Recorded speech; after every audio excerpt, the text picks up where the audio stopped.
50. Iran is stubbornly holding on to its claim of sovereignty over the Strait of Hormuz. Tehran signals progress in talks with Oman over the status of the strait, which the U.S. insists is an international waterway, one that's important to global commerce. Two people familiar with the talks say the temporary deal would have ships entering the strait near Iran and exiting near Oman. Ships would transit without paying fees or tolls during the interim period. Iranian Foreign Minister Abbas Araghchi says the establishment of new maritime routes does not mean the Strait of Hormuz will be opened. He says an agreement on the routes may be reached, but reopening the Strait of Hormuz depends on a separate set of conditions being met, and those conditions are being conveyed through intermediaries. Iran's Supreme National Security Council said on Saturday that the strait would not reopen until the U.S. corrects its behavior. I'm Donna Warder. Israeli Prime Minister Netanyahu has rejected President Trump's announced deal for Gaza, insisting that Israeli forces will not pull out until Hamas disarms. A Ukrainian drone attack on a city about 550 miles east of Moscow has killed a dozen people, wounded 39 others, according to Russian authorities. Ukraine has been targeting Russian oil facilities with long-range drones almost daily in recent months. The barrage has caused fuel shortages in Russia and unsettled the general public. Wildfires continue to burn across western Canada and the U.S. as well. Evacuees forced to flee their homes, waiting to see what will be left of their homes when they return. In western Canada, more than 20,000 people were forced to evacuate from communities in British Columbia. An 80-year-old woman died while trying to escape the flames. On Wall Street, the Dow futures are down 37 points, while the Nasdaq futures 112 points higher. More on these stories, townhall.com. Hey, John, why so glum? I just got let go. The company's downsizing. This is the third time in the last 2 years. I'm done with this. Have you thought about My Computer Career? I've heard they can train you for a career in IT in just a few months, including cybersecurity and the basics of AI. And you don't need prior training or experience. Now that's a recession-resistant career. Wow, thanks. I'll check them out. Go to mycomputercareer.edu and take the free career evaluation. mycomputercareer.edu, an Elite CompTIA certification partner. Financial aid is available to those who qualify, including VA benefits. Hey, it's Flo here to say drivers who switch and save with Progressive could save hundreds. Nice. With my new savings, I'll get some hiking gear. It'll be great for my outdoor era. I don't know if it counts as an era if you just buy stuff. I got a cute hiking backpack. It's an outdoor era. Well, you only bought one thing. I don't think it's an era. Well, I think we're in a agree to disagree era. Yeah, sure, you're probably right. Anyway, with the money you could save by switching to Progressive, you can afford to switch to other things in life. It's my savings era. Also, everything you do is not an era. Progressive Casualty Insurance Company and Affiliates. A shocking roadside discovery in Australia, a find that had police and local residents on edge, turned out to be nothing more than the work of a prankster, one with a rather warped sense of humor. It sounded gruesome. A bag dumped at the side of a road in rural New South Wales, reportedly containing the body of an unidentified female. That was on Sunday. But by Monday morning, the story had changed. Good news, the police told reporters. The remains were not human. Only later, police confirmed it was in fact a lifelike doll wearing clothing with hair and a nose piercing. The bag was collected and examined by a forensics team who confirmed the good news. There would be no murder investigation. Just a few red faces in the police force. That's BBC's Katie Watson. Europe's climate agency says this summer's Western Europe heat wave has shattered a 2022 average high temperature record for the period June through July. News and analysis at townhall.com. The latest word on former President Biden's health, not encouraging. Hunter Biden in an interview with the BBC saying his dad's health is declining. The cancer has spread, has metastasized into his bones and further. It's very painful. The former president was diagnosed with prostate cancer last May, 4 months after leaving the White House as the oldest sitting president. Biden is 83. Laura Winters reporting. Leftist candidates for governor in Wisconsin and the U.S. Senate in Minnesota making their final pushes ahead of tomorrow's primaries in those states. Democratic incumbents in Connecticut also trying to fend off far-left challengers. Primaries come a week after progressive Abdul El-Sayed narrowly defeated Democratic Congresswoman Haley Stevens. That in Michigan's divisive and very costly primary for the U.S. Senate. More on these stories, townhall.com. Washington is wasting $500 million every year on a federal supervision system that doesn't work. Probation officers are overwhelmed. Resources are going to people who pose zero threat, while actual dangerous individuals slip through the cracks. The Safer Supervision Act stops the waste and refocuses every dollar on protecting families from harm. President Trump's own pollster found about 80% of Trump voters want this fixed. It's time for Congress to get this done. Stop the waste. Protect our communities. Visit safersupervision.com. Paid for by the Reform Action Fund. Trouble getting to sleep and staying asleep is infuriating. Your mind races, you toss and turn. Nutrition company Healthy Cell created REM sleep to help you quickly fall asleep, stay asleep, and sleep deep. Unlike other supplements that don't work, REM sleep is not a pill. It's a gel you swallow with ultra absorption of science-backed ingredients supporting all 4 stages of sleep. Go to healthycell.com and use code GODZILLA for 20% off your first order. Risk-free. Love it or your money back. Guaranteed. Healthycell.com. Code GODZILLA. Now more than ever, it's imperative to support companies that share our conservative values. That's why I can't be more excited to tell you that I've switched my family to Patriot Mobile. Patriot Mobile is America's only Christian conservative wireless provider. When you switch to Patriot Mobile, you shift your support away from the leftist, woke, progressive agendas of Big Mobile. Patriot Mobile's wireless service works perfectly and seamlessly as you go about your lives with exceptional nationwide coverage that uses the same towers the main carriers use. Patriot Mobile donates a portion of every dollar earned to causes you care about, to organizations that fight for religious freedom, First and Second Amendments, sanctity of life, and the needs of veterans and first responders. Patriot Mobile has plans to fit any budget, along with great discounts for our veterans and first responder heroes, as well as multi-line users. Switching is easy. Just go to patriotmobile.com/Godzilla or call their U.S.-based customer service team, 972-PATRIOT. That's 972-728-7468. Use offer code GODZILLA for free activation. The Cats and Cosby Show. It's the top news of the day. People are out there saying, oh, the Iranians are never going to live by it. But let me tell you something. President Trump is going to bomb them again if they screw around. Hopefully they live up to it. And if not, the pounding's coming. We're going to do it again and again and again. The Cats and Cosby Show, weekdays 5 Eastern, 4 Central on the stations of the John Fredericks Media Network. Trump is the toughest president we ever had. Well, he's definitely the best bomber. Get the news in the morning from your Godzilla of truth. Then brace yourself from 10 to noon. Hear the reaction from Wendy Bell Live. It's not going to be a conspiracy theory. It's going to end up being a conspiracy fact. Because we're freaking lied to about everything. She's America's anchor mom. He's not just talking out of his butt. Catch the truth bomb explosion starting August 17th. Wendy Bell Live. 10 to noon on the John Fredericks Media Network. Everybody's talking about weight loss injections because the results are so dramatic. They work by lowering blood sugar and reducing appetite.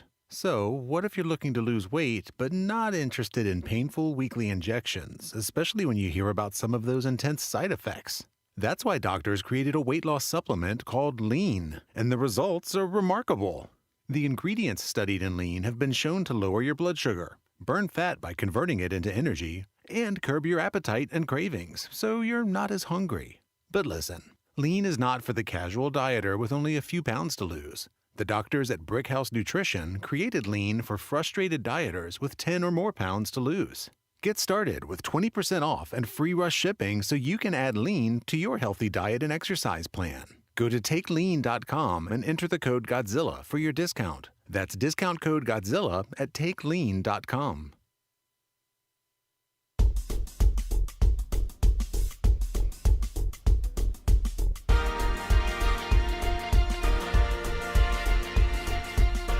Well, happy Monday, everybody. This is the John Fredericks Media Network. Weekend went by fast, didn't it? I'm Dan Hobgood. Time for a look at, among other things, weather and sports. We'll start, as we always do, with where I am in the capital of the South, Richmond, Virginia. A high today of 95, expected a low tonight of 74.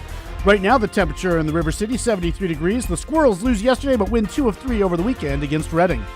Moving on to the nation's capital, you're going to see a high today of 96 degrees, possible late afternoon storm. That's because heavy storms expected tonight when the temperature will be 74.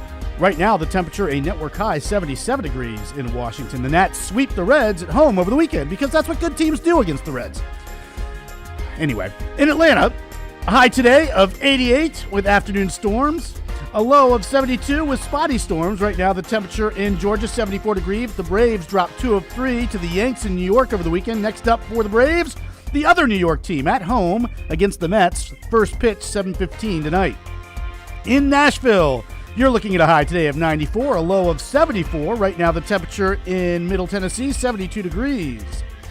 Philadelphia, your high today will be 94 degrees. And like you see, you're going to have possible late afternoon storms. That's because tonight, heavy storms expected. A low for you all of 74 in eastern Pennsylvania. Right now in eastern Pennsylvania, temperature also 74 degrees.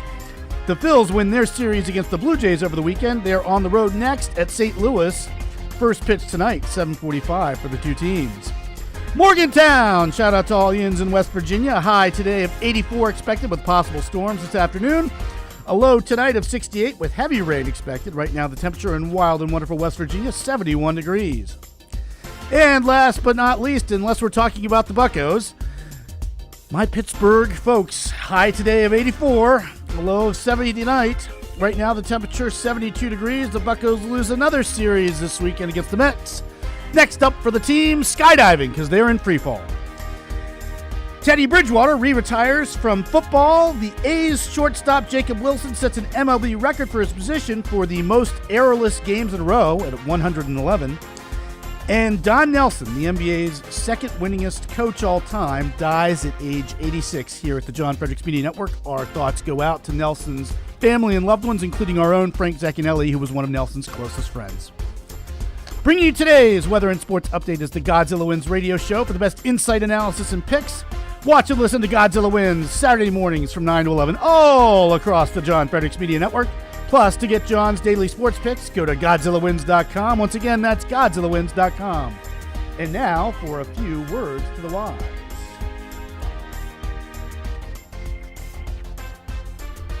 I don't know why this isn't working. Hold on. There we go. That's the problem on the screen there. I didn't have the cover sheet off.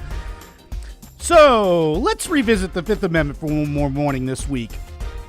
Last week, of course, we talked about the amendment's so-called takings clause, which, as I explained, is really a no-takings clause. Right now, let's turn our attention to the aspect of the amendment that most people know it for. Its acknowledgement of somebody's right, effectively, to choose not to testify against himself. Following Dr. Anthony Fauci's invocation of that right literally dozens of times on Capitol Hill 2 weeks ago, the Senate Homeland Security Committee voted 8-5 to refer him to the Department of Justice for contempt. Senator Josh Hawley asserted that Dr. Fauci didn't have any rights under the Fifth Amendment because he's already been pardoned, while Senator Bernie Moreno, meanwhile, said that he voted to hold Fauci in contempt on behalf of the millions of people whom he harmed. Those of you who turned in to hear me guest host for Killer Carl on Saturday will recognize what I'm about to state. Look, nobody dislikes Anthony Fauci more than I do. Barring some new development, his precious COVID shots have left me permanently impaired. Quite simply, I think that Fauci is an evil charlatan who deserves every misfortune that he suffers. Yet, when preparing to use government to punish someone, we need to imagine that the target may not always be somebody as despicable as Anthony Fauci. We need to imagine the same tactic being used against not the guilty, but rather the innocent. And if that strikes us as unconscionable, we need to have the prudence to be principled as opposed to, you guessed it, pragmatic. I am all for finding a legitimate way to prosecute Dr. Fauci, but shortchanging one's right to refrain from testifying against himself is not the way. Whereas the First Amendment acknowledges that someone has a right to speak freely, the Fifth Amendment essentially acknowledges that someone has the right not to speak. The right, to borrow Miranda language, to remain silent.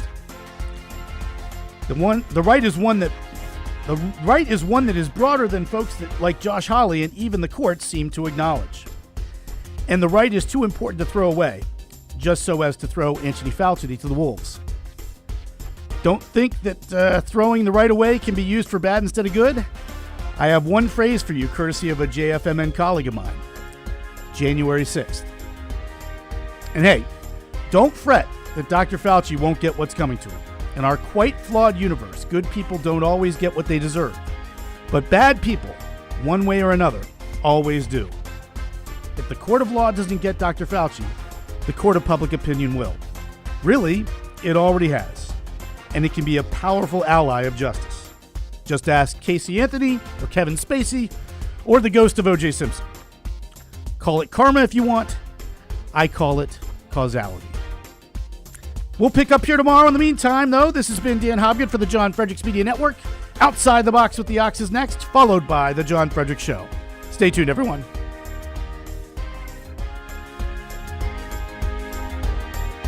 America 1977. Star Wars premieres. Elvis dies and Jimmy Carter is sworn in as president. But also the Voyager space probes are launched. My function is to destroy that which is not perfect. While they were supposed to fizzle out by the early 80s, somehow we're still getting data from these things. It's the real thing. A radio signal from another world. Virtual postcards from the edge, if you will. From beyond the heliosphere, whatever that is. But for sure, further than Pluto even. From the CNN Science Story, quote, but engineers have had to get creative to keep the probes operating far longer than their expected lifespan of 5 years, as each spacecraft's power supply has dwindled over time, close quote. As an aside, raise your hand if you've ever had a battery in use for 50 years. We gotta find the guy who made this thing, right? They say they run on radioscope thermoelectric generators. Okay. The mission manager says their team loves these probes and donates weekend time and off hours contributing to the program. That they're delighted that they've figured out how to get maybe another 2 years out of Voyager 2 anyway. The story says it takes nearly 20 hours for any command to reach the probe, and obviously again as much for it to reach them, calling it the Big Bang. They implemented their solution on July 9th. Unconfirmed reports from outside the box are that the magic command to fix Voyager after all these years, using technologies a half-century apart from each other, is to tell it to turn its power off, wait 5 seconds, then turn itself back on again. Here outside the box with the Ox in the Eastern Time Zone and now in West Virginia on the John Fredericks Media Network. John Frederick. It is the most egregious thing I've seen in a lifetime. President Trump. The whole thing is ridiculous. When politics start getting wild, they want to have every single thing that you don't want raised. And thank you very much, and you do a great job. Right now, download the new WV Sports Nation app from the Apple Store or Google Play and get the entire Mountaineer sports world in the palm of your hand. Right now, get notified when new stories drop about your favorite Mountaineers teams and athletes. Download the WV Sports Nation app right now. Get updates on next level Mountaineers like Weatherholt and Joe Mazzulla. All that and more right in your pocket right now. Download the new WV Sports Nation app from the Apple Store or Google Play. Download the app right now.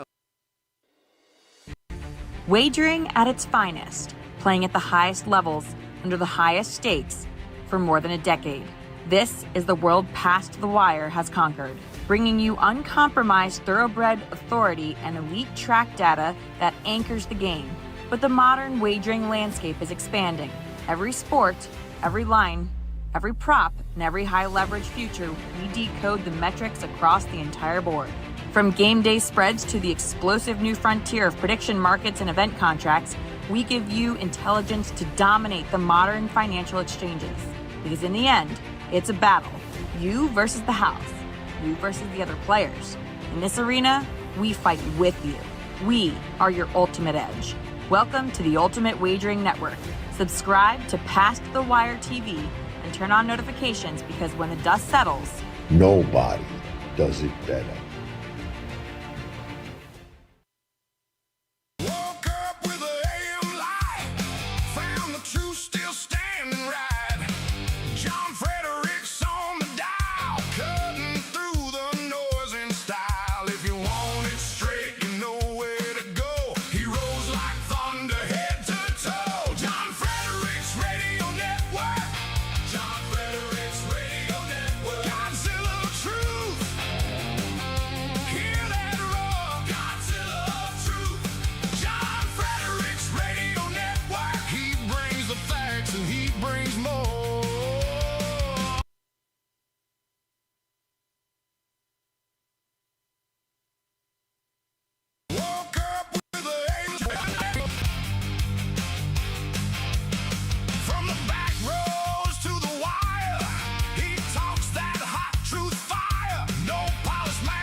live from the studios of the John Fredericks Media Network.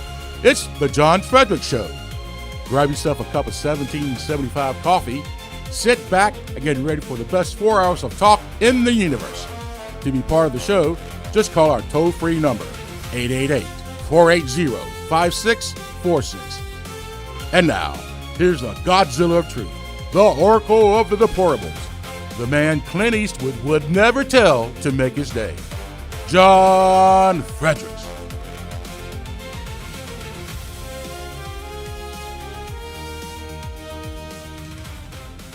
Well, it's great to have you on this Monday on the John Fredericks Media Network. Let me get this thing up here, Dan. There, Penny.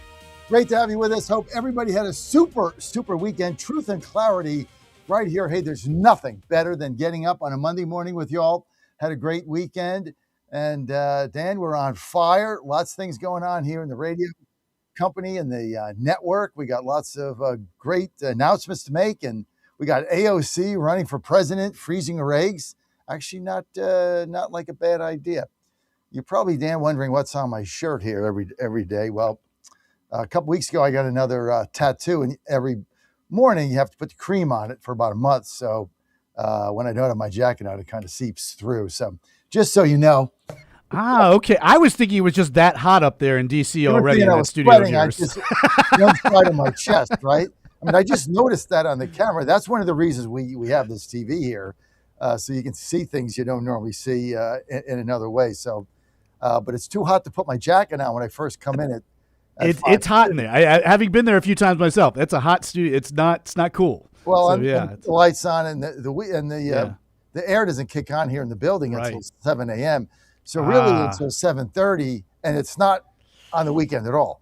Yeah. Well, no, it comes on at 7. I think on Saturday. It's not on Sunday. So it's just hard, But hey, it's all good. It's good to be with you, Dan. Hope you're feeling better. That's right. I am a little bit. Yes. Thanks so much. But yeah, well, we'll keep it real. We're keeping it real with how that's what we do. We keep it real here. I got your email. It made me laugh. And now I was like, oh, right. Okay. Yeah. Inside joke. Inside joke. It's like, wait, what are we talking about? Oh, right. That. You're the one that did it. Okay. Got it. That's right. So that's why I put LOL. Senioritis striking early on this Monday morning. Yeah. I'm sure you get it done ASAP, right? Yes. Yeah. We'll take care of that today. Got it. Yeah. Anyway, we got a lot of great things happening, a lot of announcements to make, a lot of fun things happening.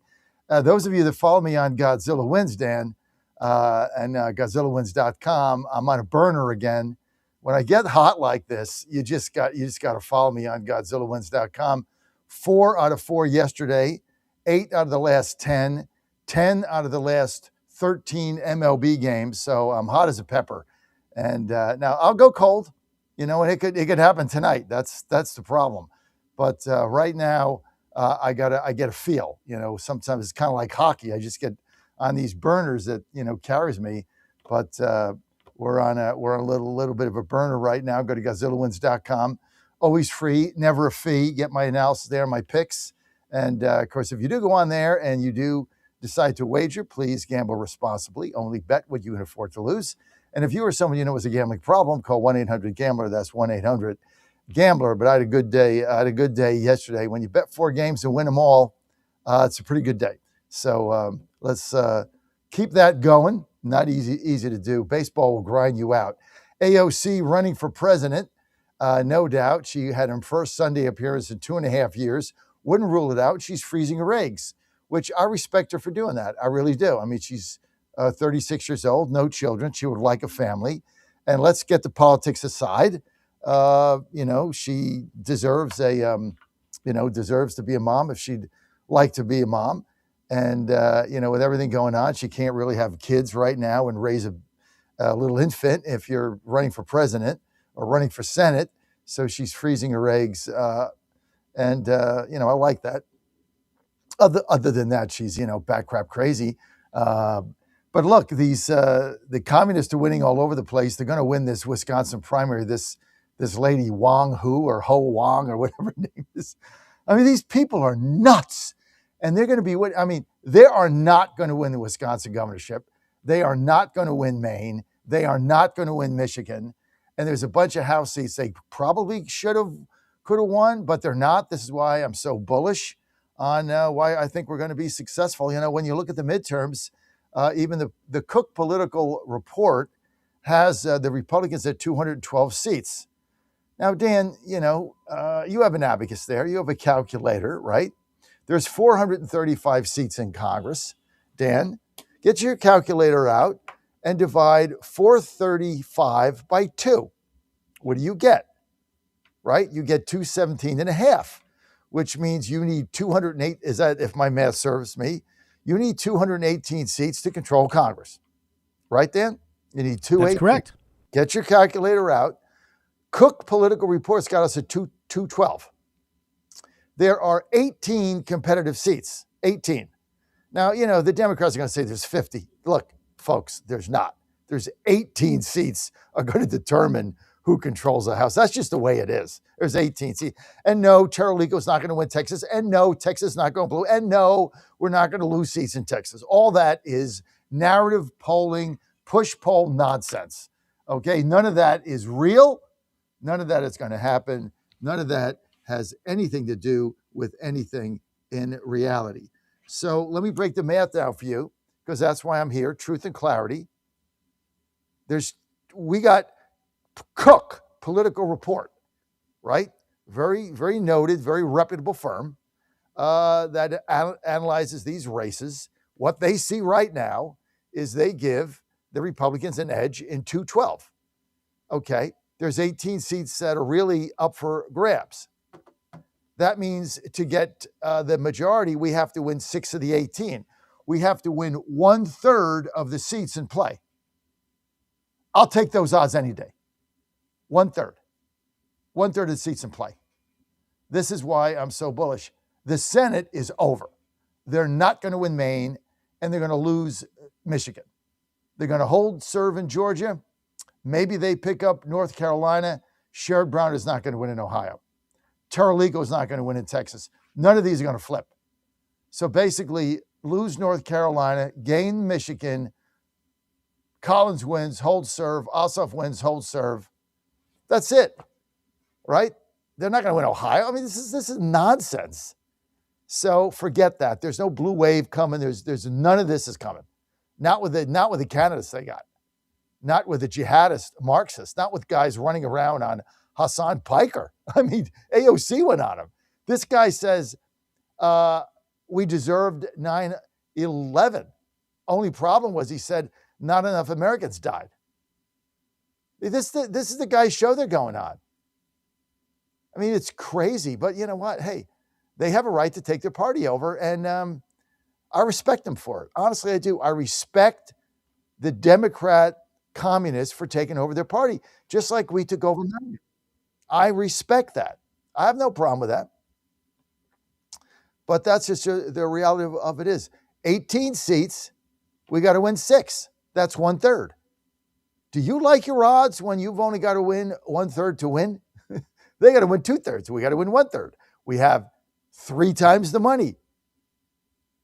In the RNC, we have a bajillion times the money because we have 130 million and they've got minus 2 million. They got $2 million in debt. So I don't know what those odds are. We're ahead 3 to 2.5 to 1 in every committee. So funding's not going to be an issue. Plus, we got the Trump PAC that hasn't unloaded yet. We got all that's coming up, man. So that's why I feel so optimistic. That's why you tuned me in, truth and clarity. But what you're going to get is a steady diet of negative polling. Terralico is going to win Texas. Sherrod Brown's going to win Ohio. You know, Democrats are going to win 1 million seats, blah, blah, blah, blah, blah, blah. Trump sucks, blah, blah, blah. Orange man bad, blah, blah, blah. Polling, he's underwater. Economy sucks. Everybody hates him. Kids are abandoning him. Hispanics are abandoning him. Blacks are abandoning him. Asian Americans are abandoning him. Everybody's abandoning him. Trump's dead. MAGA's dead. Forget it. That's what you're going to hear between now and November. And so if you tune me in, and I'm going to tell you the truth. Trump is still polling 98% of all Republicans because he's doing a super job. Now let's get to the jobs report. Let me break that down for you. Okay, we lost 21,000 jobs. You would have thought it was the end of the world. Yet employment goes down. How'd that happen? How's employment go down? People retiring, leaving the job market. I mean, people do retire, you know. We have an aging community. But let me tell you the other thing in those jobs, right? We gained 20,000. We lost 21,000 jobs. We gained 30,000 private sector jobs. You ready? We lost 55,000 public sector government jobs. So we are shedding government jobs. Now, those people, we either retire or, which is fine, because they might as well retire now because Social Security is going bankrupt in 2032. That's why I took mine early. I could have waited, get more money till I'm 70. I took it at 68. Why would I wait? It's going to be bankrupt. Might as well get what I can for the next 5 years. Because it's going away until we fix it. We're shedding public sector jobs. They're retiring. We gained 30,000 private sector jobs. We're going to continue to gain jobs. This economy is booming. Oil is going to come down. And I'll get to Iran in a minute, which is another misnomer, another joke on you by the fake news, left-wing, lying piece of crap media. That's why you tune me in. Truth and Clarity right here on the John Fredericks Media Network. Ponder this. I've recently noticed that the way a person drives may have a direct correlation to their personality. I'm pretty confident that most of you have witnessed this as well. We see courteous drivers. These are people who allow others to change lanes when safety permits. Courteous drivers usually use their turn signals to gesture to others their intentions. They stop at red lights and pay attention when waiting for a red light to go green. There are other drivers who are not so courteous, even aggressive, and get defensive when others try to change lanes. These drivers tend to get angry at others to the point of road rage. What does your driving signal to others? Do you show love and kindness to fellow drivers as the Lord would want you to do? Or do you lose control and take your anger out on others? We are called to be charitable to others even when they don't extend charity to us. I'm Susie Kelly, and I am passionately Catholic.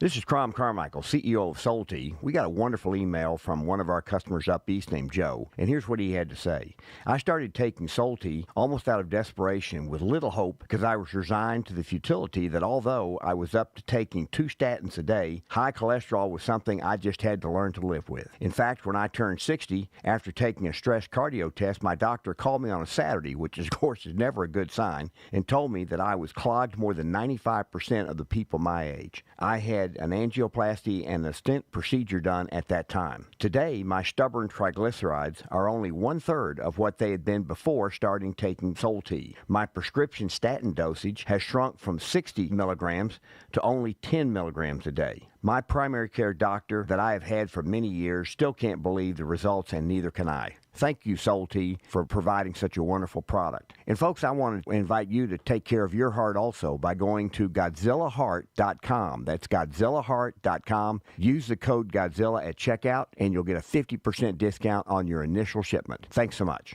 MyPillow's second annual mega sale is finally here. Get our patented premium MyPillows that adjust your exact individual needs to give you the best sleep of your life. When I got MyPillow, I'm asleep almost immediately. I stay asleep at night and I wake up more well-rested in the morning. I guarantee they're going to be the most comfortable pillows you'll ever own. King size only $24.98, queen size only $19.98. Giza Dream bed sheets, the best sheets in history, as low as $29.98. Lux Pierce 6-piece towel sets, towels that actually dry you. What a concept. Now only $39.98. And our made in the USA mattresses and mattress toppers as low as $99.98. So go to mypillow.com or call the number on your screen. Use your promo code to take advantage of our second annual mega sale. Plus free shipping options available when you order today. So don't delay, order now. In 2008, the amount of concentrated time people could spend on a task without becoming distracted was 12 seconds. 5 years later, it was only 8 seconds, 1 second less than a goldfish. If you're often distracted or have trouble recalling information, you're likely to fall behind in the demanding, fast-paced 21st century. In other words, brain performance is more critical now than ever. Boost your brain power with Healthy Cells Focus Plus Recall.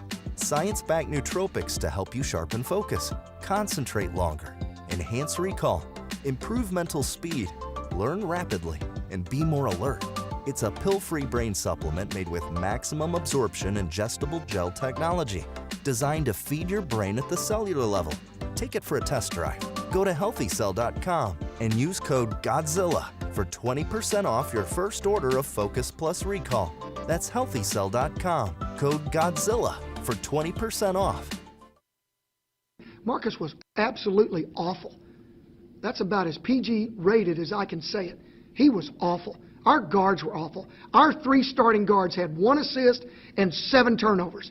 They must think it's a tax credit. It's unbelievable how our starting guards played.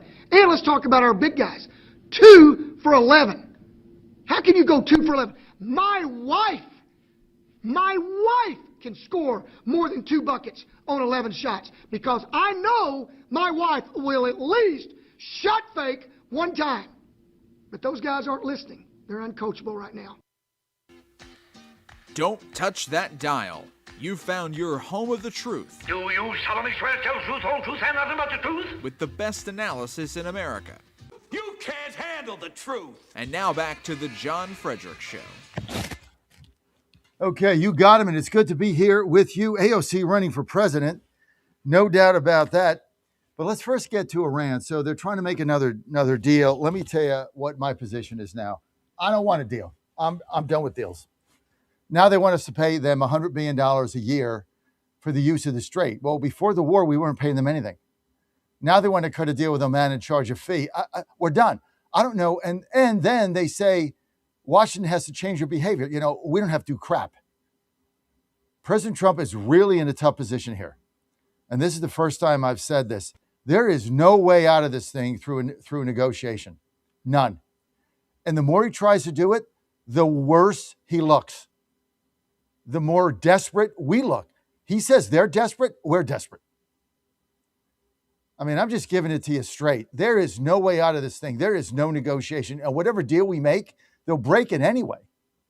I mean, what they're talking about is giving them $100 billion a year to keep the Strait open. Obama gave him $4 billion on a pallet, and we all went crazy. Now we're talking about they want $100 billion a year. A year. No. Amman, no. Strait, no. Look, take the island, take the Strait, bomb them into oblivion. This is the only way out of this thing between now and the end of now and Labor Day now. I mean, I thought this thing would be over in July. Now we're hoping it's over by Labor Day. By the way, sitting in for me on Friday before Labor Day is Phil Klein. Phil Klein will be sitting in for me the Friday before Labor Day. So I'm going to take a nice long weekend off with Ann. Might take Thursday off as well, kind of flirting around with that. But probably a likely scenario. We got a lot coming up this year. So, you know, once we get to Q4, Labor Day, got Thanksgiving, Christmas, that's when I take the majority of my time off. I don't take it off during the summer. Lots to do. Anyway, having said that, no, I don't want any deals now. I don't want any deals. Any deal we make is going to be ridiculous. Any deal we make is going to make the U.S. look weak, Trump look weak. Because look, they figured this out. I mean, they go on social media, they mock us, and the Democrats carry their water. And they're trying to get to the midterms. I mean, they have figured this out. And so this constant, we're going to bomb them, we're going to bomb them, we're going to bomb them. No, we're not. We have a deal. They're desperate. No, we look desperate. We look desperate. And I think everybody agrees with me now. There is no way out of this thing. They're not going to get a bomb. That's fine. There's no way out except force. You have to force your way out. You have to take the islands. You have to open the Strait. Now, ships are flowing through. They're being escorted by the U.S. Navy. So this whole thing about the Strait is closed. The Strait is not closed. Strait is open. There might be one passageway that they have somewhat control over because they can fire a slingshot at it or something. But the majority of the Strait's open. The ships are flowing through. Oil is going to come down based on also on our oil that we're getting out. So that is all nonsense. just straight out, okay? In fact, I'm going to get here to Kevin Hastert, Dan, and then we'll get to some callers here in a second. I got to find this. We got papers here flying around all over the place. Well, I don't seem to find it. Sometimes I forget to put them on the rundown. But Hastert said yesterday, who can find it, Dan? He said yesterday, basically the strait is open. So, stop saying it's closed. We're escorting the ships through.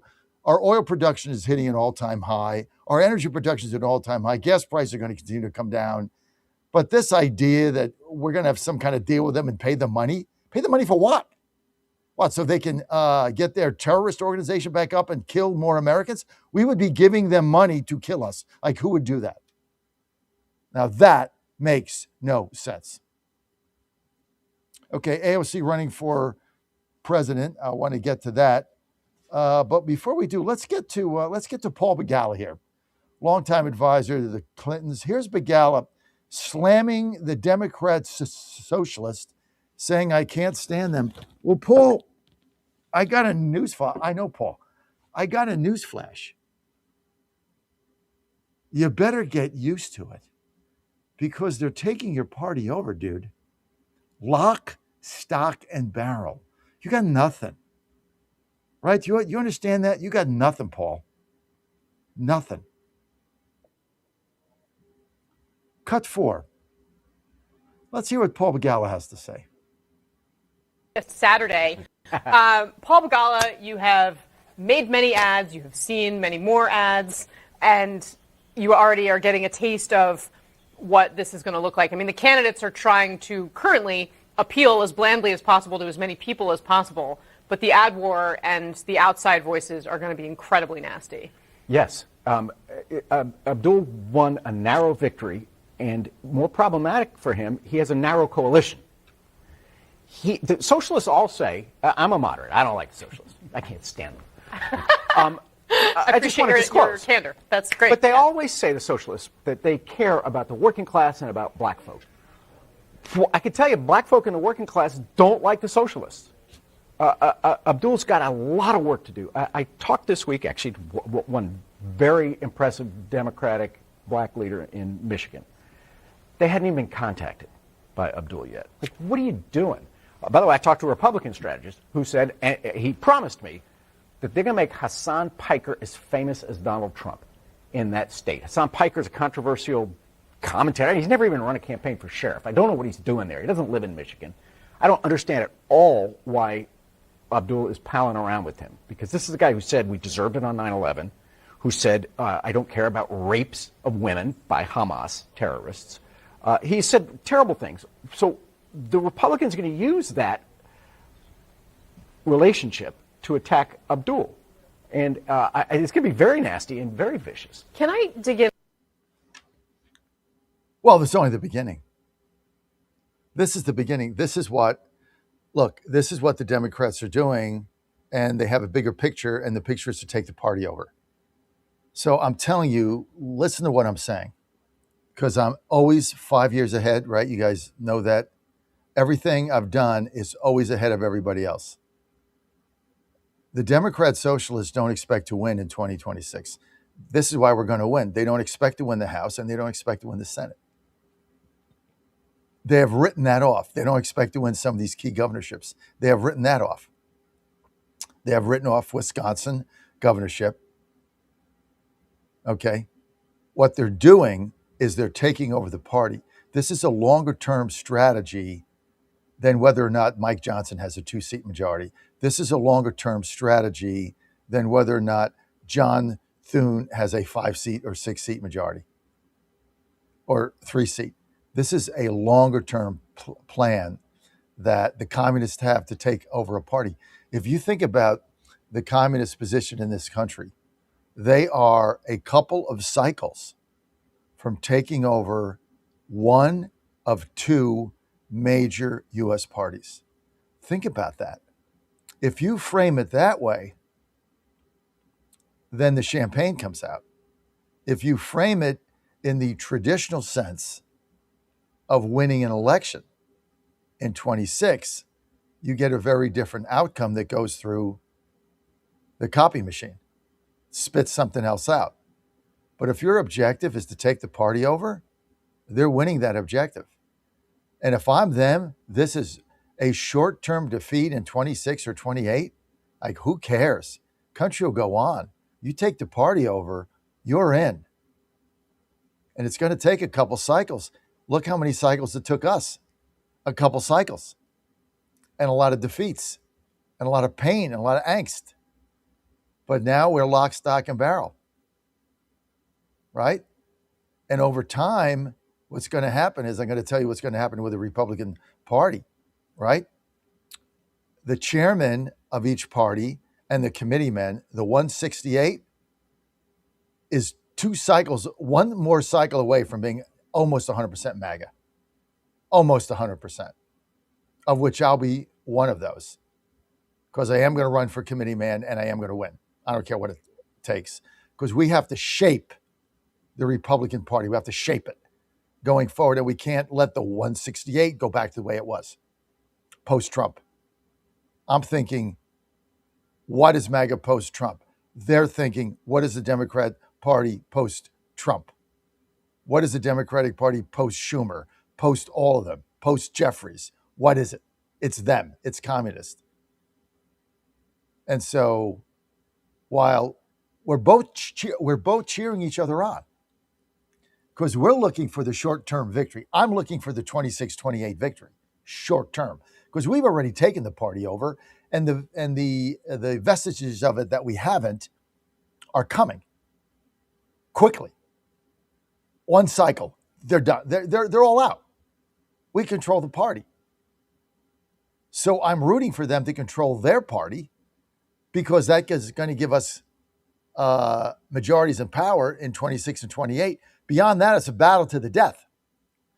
But I'll fight that battle in 2030. Right now, I'm cheering them on like they're cheering themselves on. I want them to take the party over, just like they wanted us to take the party over. Be careful what you wish for, right? And I wouldn't rule out victories from them down the line when they take the party over, because that is what they're doing. The Democrat Party is in complete disarray. It's corrupt. It's broke. This thing started in 2016 when they rigged the thing for Hillary Clinton. They never got out of it. Like 2020, they stole it, and everybody knows it. John Fredericks Media Network, trucking the truth across America. Let's get to, tell you what, let's get to John in New Jersey, and then we'll get to Hassett. Go ahead, John. Hey, John. How you doing, buddy? Good. Great show this morning. Yeah, there are a couple of things. First off, the one thing that they're doing online, it was exposed.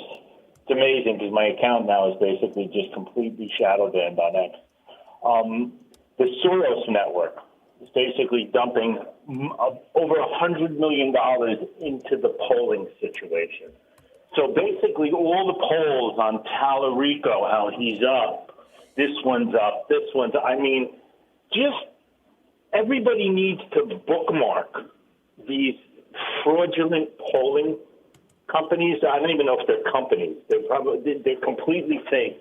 This is a psyop that's being played to basically discourage the base. I mean, you could see it is clear as day. But let's just, though, we all know of what they're doing, but let's just address this elephant in the room, and that is the absolute betrayal of our Senate. What are we going to do, John, with this Thune guy? First off, he doesn't respect, more importantly, he doesn't fear the president nor the MAGA voter. So, I mean, we have a major problem with this guy. We put pressure. I mean, the pressure was immense for them to stay, to get this SAVE Act. This guy could care less, just basically walked out. This is a major problem, and this is really putting a stain on this party right now.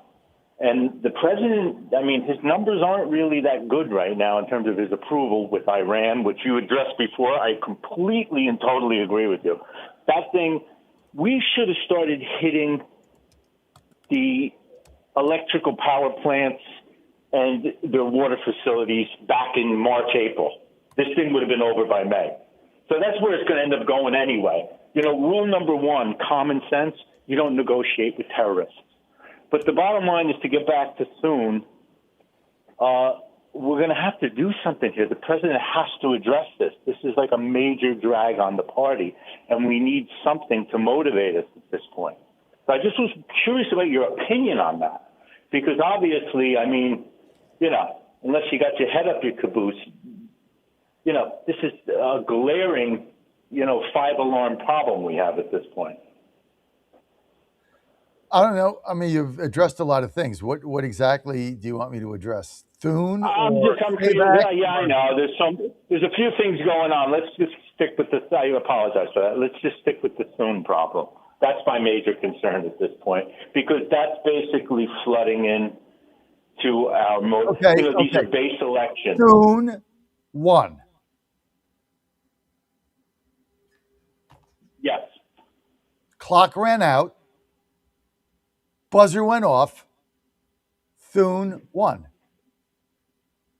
Now we got to win the next game. Thune won. We're not going to get a save back. Not going to happen. Thune won. Scourge on America. Right? Now, could Trump have done more? Sure. What should he have done? Had a press conference on the Capitol and called for him being ousted a month ago. He didn't do it. He ran around talking about my friend John Thune. He's doing a good job. So what do you expect? I mean, you don't go to a firefight with a slingshot. Thune's my friend. Thune's a nice guy. I really like him. Okay, well, this is the result of it. Vacations. Had he gone in there and had a press conference on the steps of the Capitol and said, I'm now calling on John Thune to resign. He's not capable for this job. He's not capable of leading the party in the Senate. And I want to vote. And I'm backing, I don't know, Rick Scott, Mike Lee. Pick one.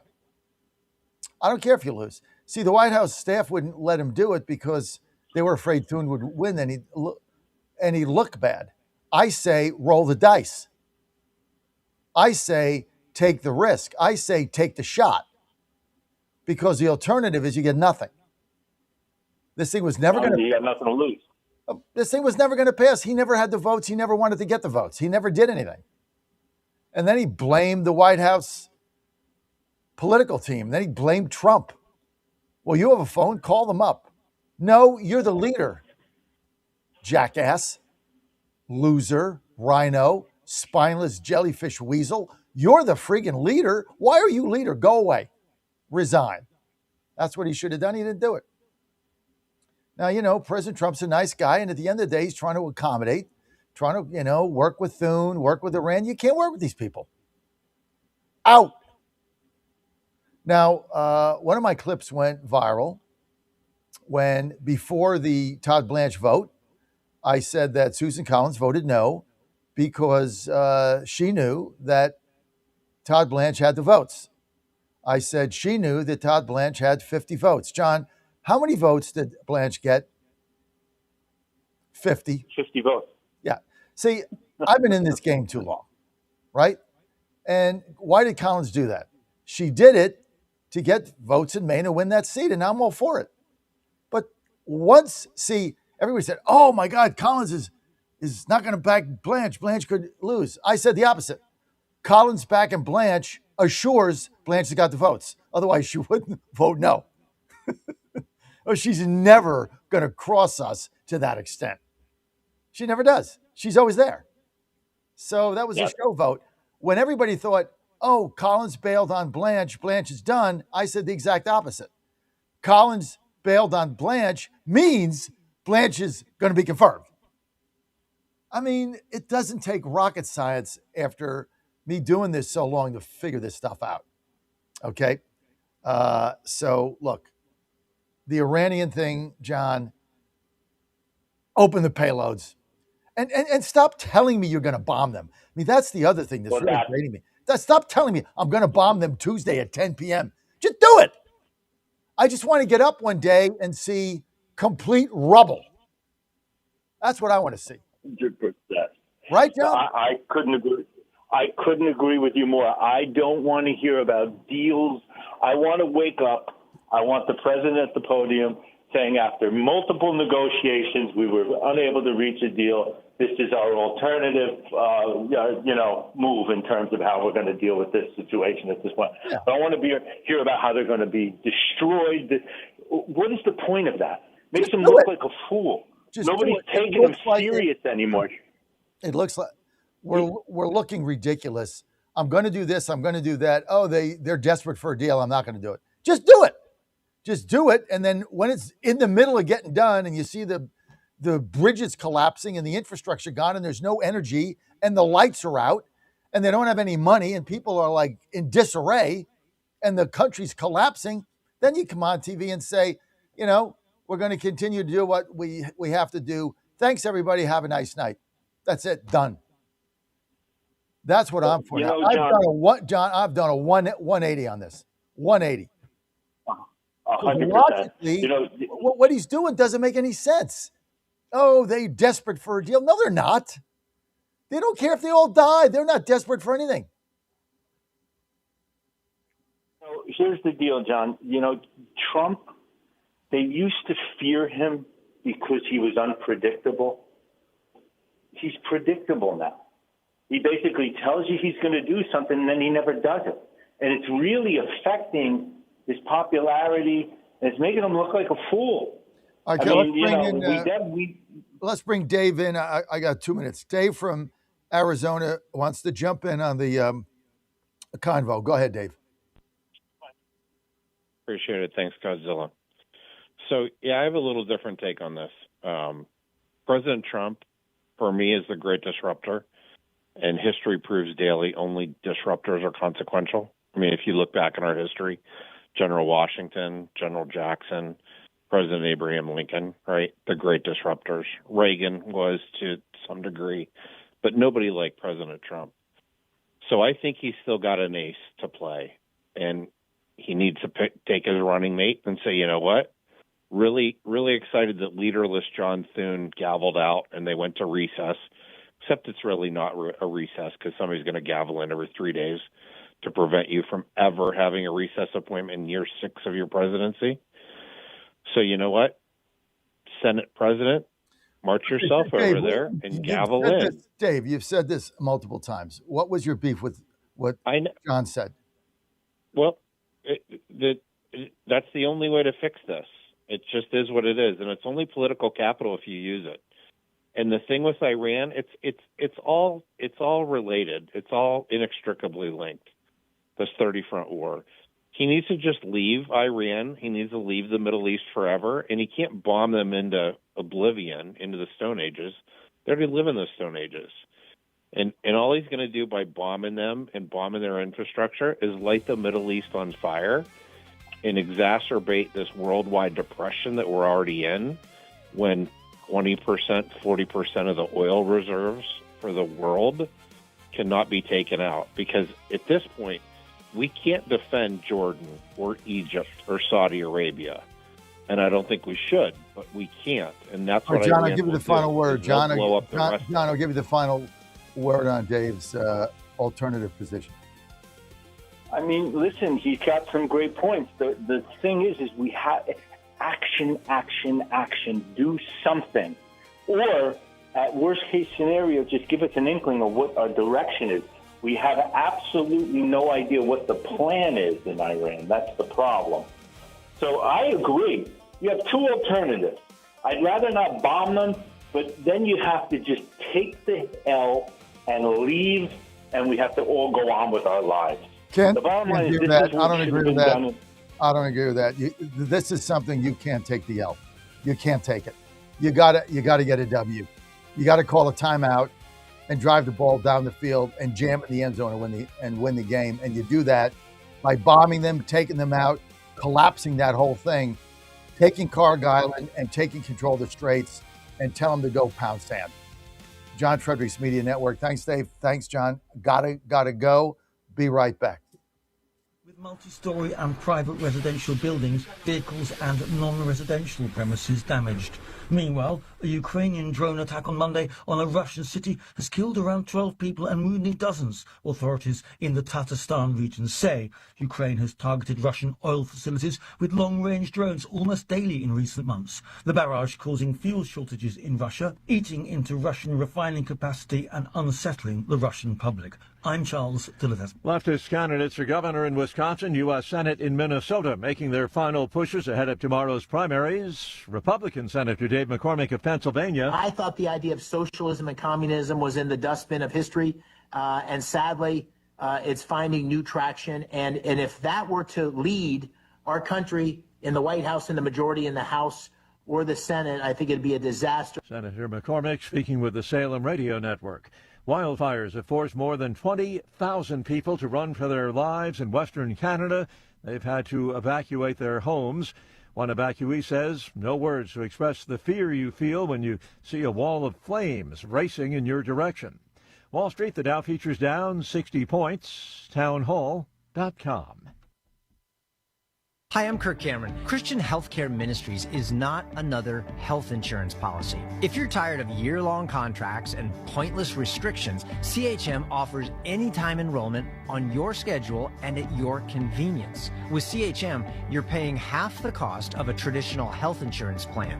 So that puts more money back into your budget for everyday needs. Plus, you'll have access to CHM's care solutions for virtual appointments, prescription savings, surgery support, and more. My family and I joined in 2018, and it's changed our lives for the better. We love paying way less while helping other believers afford their medical bills. Take the leap of faith and see why Christians across the nation are better with CHM. Get started by calling 1-833-JOIN-CHM and use promo code WELLNESS for a 50% credit towards your first month. That's 1-833-JOIN-CHM and use promo code WELLNESS. Alleged Irish mob boss Daniel Kinahan has been extradited to Ireland from Dubai. He was arrested there in April. Authorities accuse him of being the leader of an Irish organized crime gang running an international drug smuggling and money laundering empire with tentacles stretching far and wide. The U.S. had been offering up to $5 million for his capture. The Department of State accuses Kinahan and his brother of taking over the illegal operation from their father, who they say started it in the 90s. Daniel Kinahan has denied being an organized crime boss. I'm Julie Walker. European consumers can expect natural gas from Cyprus to help meet their energy needs by March of 2028. That's the word from Cyprus's energy minister. The East Mediterranean is becoming an alternative energy source for Europe, as Russia's war in Ukraine, as well as the upheaval in the Middle East, push Europe to find new sources. News and analysis, townhall.com.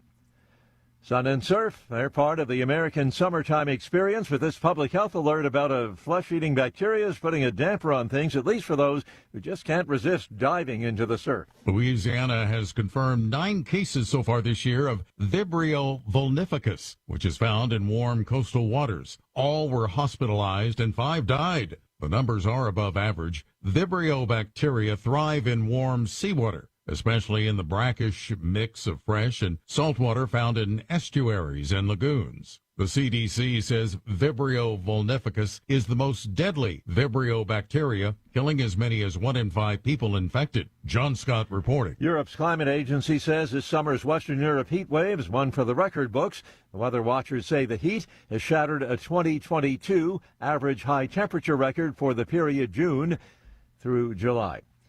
More on these stories, townhall.com.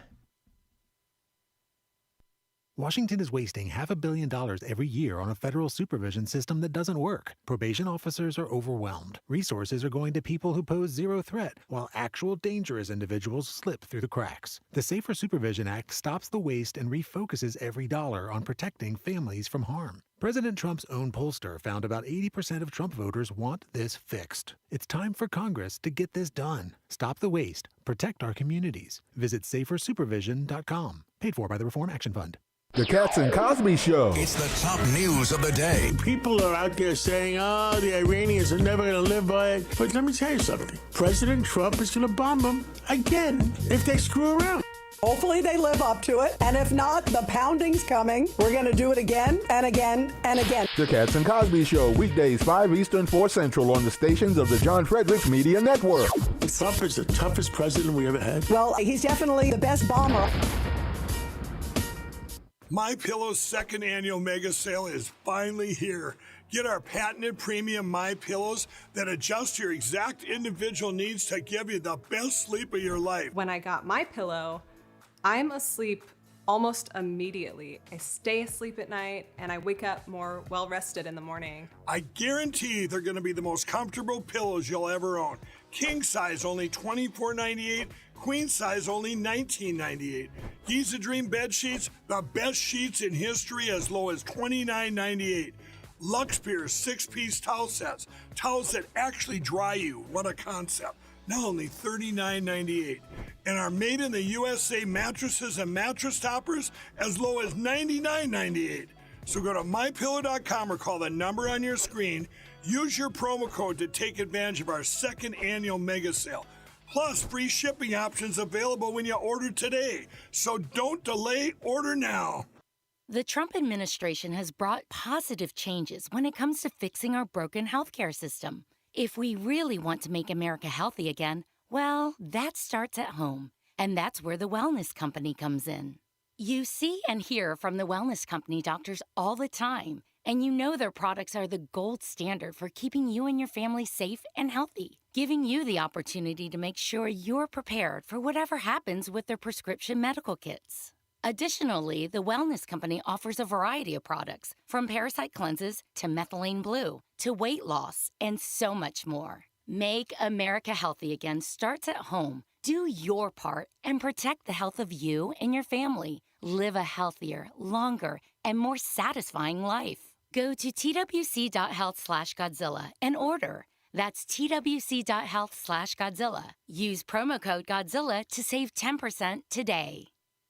Now more than ever, it's imperative to support companies that share our conservative values. That's why I can't be more excited to tell you that I've switched my family to Patriot Mobile. Patriot Mobile is America's only Christian conservative wireless provider. When you switch to Patriot Mobile, you shift your support away from the leftist, woke, progressive agendas of Big Mobile. Patriot Mobile's wireless service works perfectly and seamlessly as you go about your lives with exceptional nationwide coverage that uses the same towers the main carriers use. Patriot Mobile donates a portion of every dollar earned to causes you care about, to organizations that fight for religious freedom, First and Second Amendment, sanctity of life, and the needs of veterans and first responders. Patriot Mobile has plans to fit any budget, along with great discounts for our veterans and first responder heroes, as well as multi-line users. Switching is easy. Just go to patriotmobile.com/Godzilla or call their U.S.-based customer service team, 972-PATRIOT. That's 972-728-7468. Use offer code Godzilla for free activation.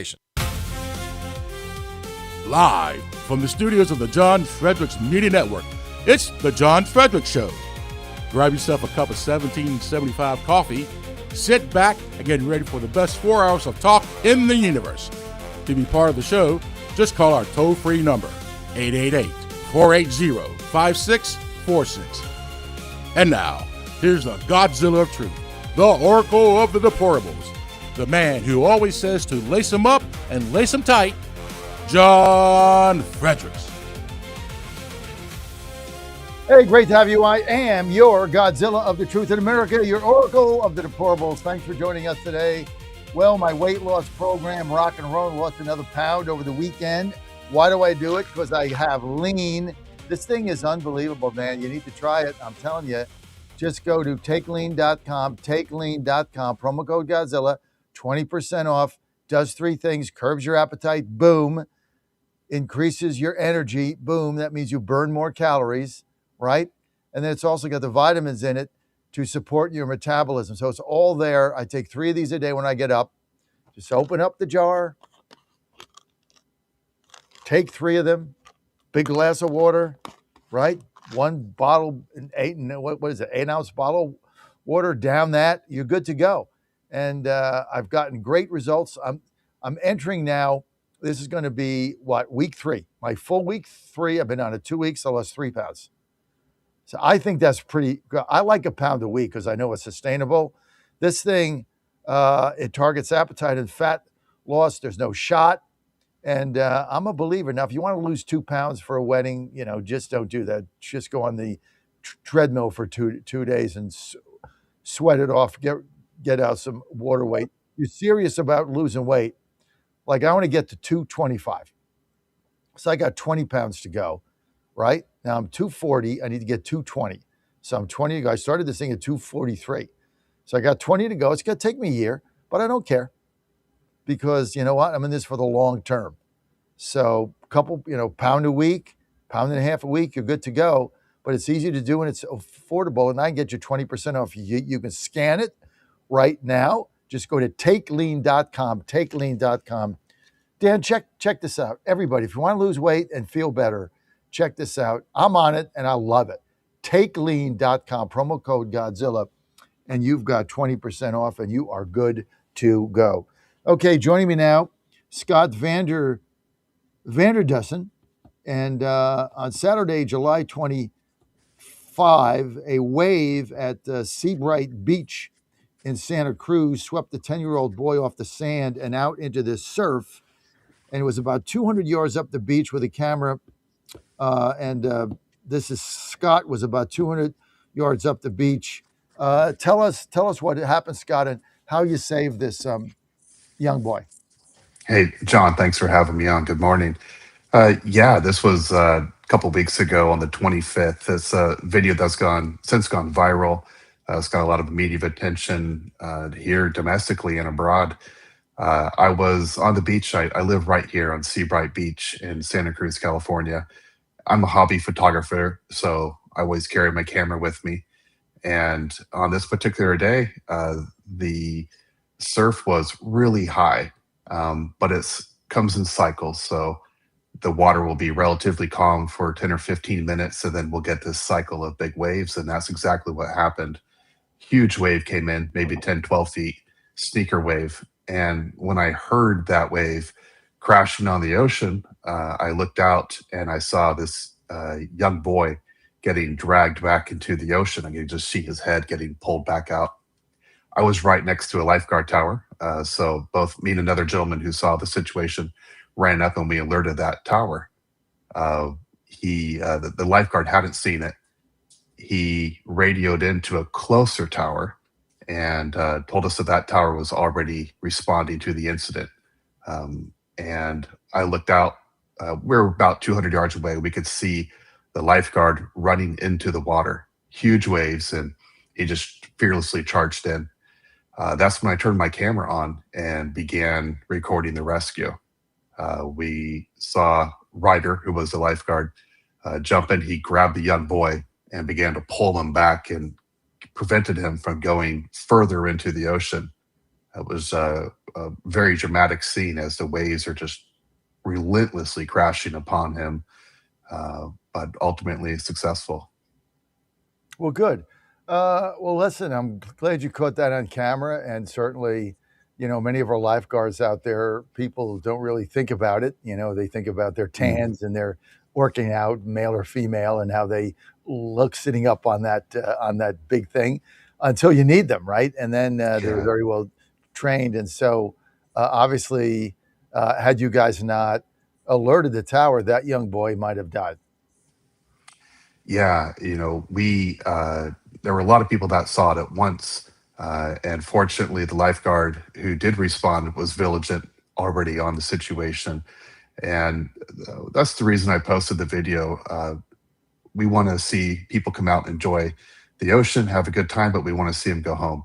And learning about water safety is a huge part of this. The other part is that respect and admiration for what those men and women in the towers do for us. And as you said, John, it's so easy to walk by and not really give a whole lot of consideration to how important that job is. Well, being the job of a lifeguard, it's called the lifeguard for a reason. You're guarding a life, right? That's why they came up with the name. And these guys are fearless, as you said, charge into the water, damn the torpedoes, basically, to save that boy. Now, you're an activist in water preservation to a certain extent. Can you give us some insight on that? Yeah, absolutely. So our lifeguards here in Santa Cruz, as most coastal communities, start quite young. Uh, we see the junior guards out there around age 7 or 8, beginning to train for lifeguards. By the time they are, like this particular one featured in the video, 16 years old, they're up in the towers.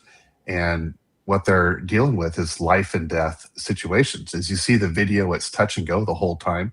I think that's why it's a bit nail biting, is you just don't know how it's going to turn out. And as lifeguards, unfortunately, they are not recognized as first responders. House Resolution 1188 is the first step that we would take to change that.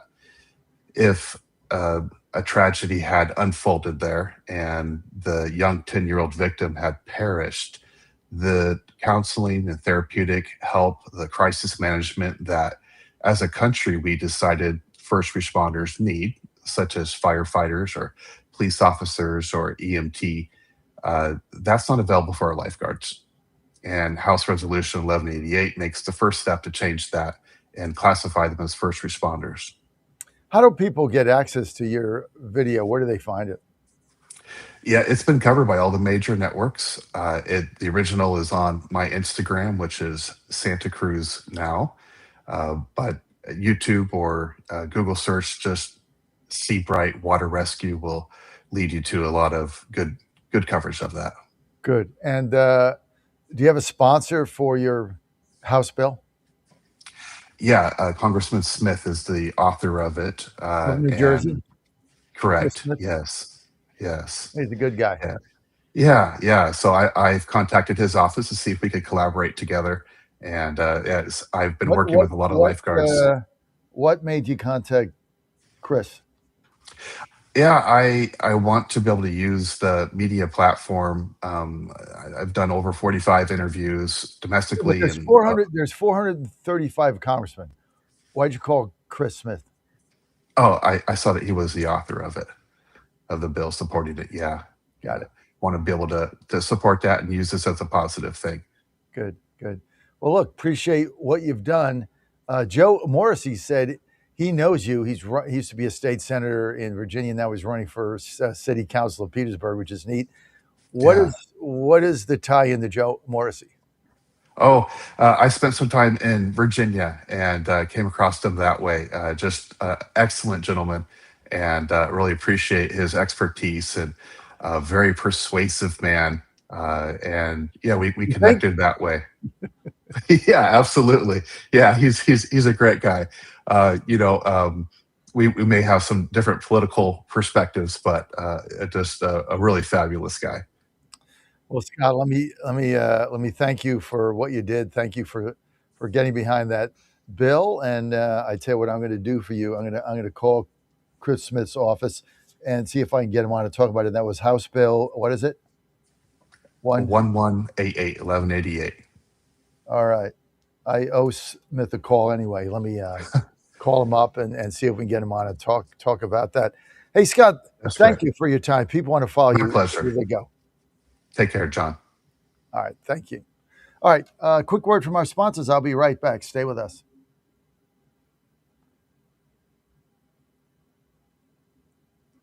Now more than ever, it's imperative to support companies that share our conservative values. That's why I can't be more excited to tell you that I've switched my family to Patriot Mobile. Patriot Mobile is America's only Christian conservative wireless provider. When you switch to Patriot Mobile, you shift your support away from the leftist, woke, progressive agendas of Big Mobile. Patriot Mobile's wireless service works perfectly and seamlessly as you go about your lives with exceptional nationwide coverage that uses the same towers the main carriers use. Patriot Mobile donates a portion of every dollar earned to causes you care about, to organizations that fight for religious freedom, First and Second Amendments, sanctity of life, and the needs of veterans and first responders. Patriot Mobile has plans to fit any budget, along with great discounts for our veterans and first responder heroes, as well as multi-line users. Switching is easy. Just go to patriotmobile.com/Godzilla or call their U.S.-based customer service team, 972-PATRIOT. That's 972-728-7468. 7468. Use offer code Godzilla for free activation. He's the voice of Virginia. No, you can't. You have one of the worst voices I've ever heard in my life. And the commander of common sense. Fire at will, Commander. Now back to the John Fredericks Show. It's great to have you back. Got the fake news out there. Got fake polls, fake news going now. A lot of polls out there. You're going to get barraged with the phony polls that are pushing a narrative. They're going to tell you Tirico is winning in Texas. He's up by 5, that there's a blue wave, that Texas is going blue, that Abbott is going to lose, that they're going to gain 5 the 5 seats that they gerrymandered. They're going to lose those all, blah, blah, blah, blah. You know what's going to happen there? We're going to have a sweeping victory.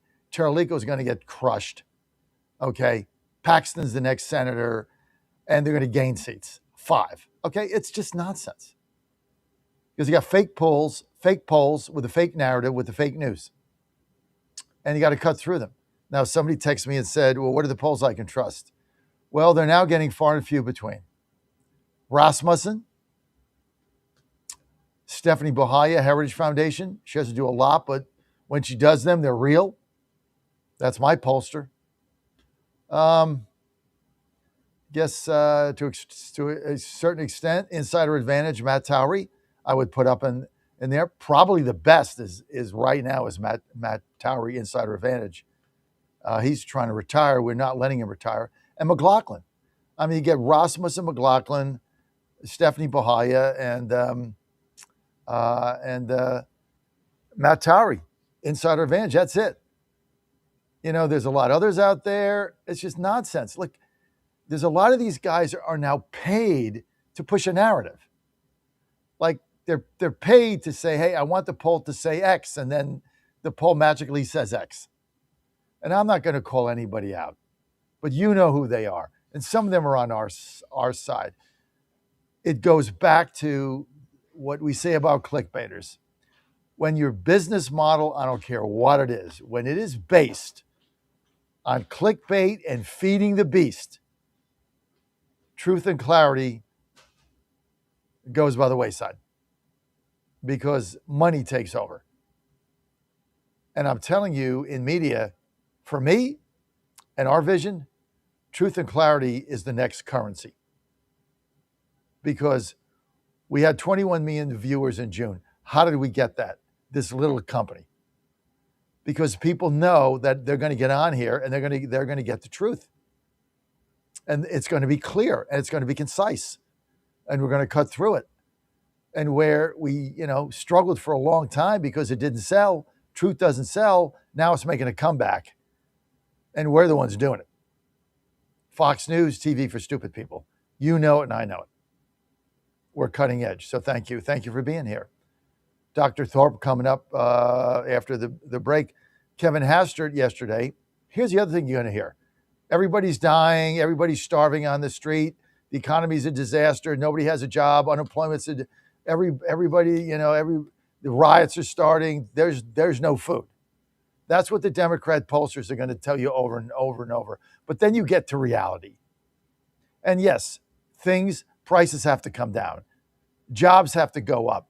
Wages are going up. Housing is going up. All the things that we want to do are pointing in the right direction. And that's why I'm so optimistic about the midterms. Let's get to Kevin Hastert here, cut 15, talking about the economy. Roll it.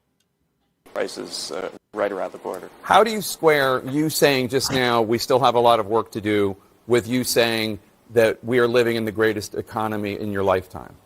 Right. Well, okay, so people are losing their jobs at the lowest level since World War II. Losing your job is a really bad thing to happen to somebody. And the labor force is way bigger than it was back then, so that's a remarkable piece of data. Keynes argued that the business cycle is being driven by investment fluctuations. We've got capital investment in the U.S. about the highest I've ever seen. And so we've got all the cyclical things that we normally look at saying that this is an economy that's in liftoff stage. And so, yeah, I stand by it. I think the other thing is with AI, we've got lots of estimates that say that productivity growth is around 2.5% right now, which is sort of core growth rate you should have in a typical year going forward, even before you spend money on new machines and new workers. Kevin Hastert, thank you so much. Always appreciate you coming on. Great to be here. Coming up next, President. All right, let's get a little more of Hastert. Always in a good mood, always smiling. That's one of the things I love about the guy. Let's get to cut 16, where Hastert gets a little more detailed here. Roll it. All right. That's kind of impressive. The numbers released on Friday show that wage growth is not keeping up with inflation. Average hourly earnings barely rose from June. Inflation is at 3.5%. That's above the central bank's target of 2%. A CNN poll a few months ago found that 61% of Americans have said that they had to cut back on groceries. Is that not a problem? Well, it sure is a problem. Grocery prices are way too high. It started out when we basically printed money and helicopter dropped into the U.S. and created a 20% inflation. In the past, I go to the grocery store, I do the shopping, and I keep an eye on prices every week, and there's stuff like the price of beef that's still really, really high and very problematic for people. The thing is that you mentioned the 1 month number, that if you aggregate over the Trump term, that again, the typical overall worker is making $1,000 more after adjusting for inflation, and $3,000 or $4,000 more if they're in a blue-collar job. And so those people have more money for groceries, but grocery prices are still high, and we've still got a lot of work to do. Now, one of the things that we've been doing is that we've been taking steps to address these issues. So we started out with avian flu, and everybody was talking about egg prices. Egg prices are really low right now.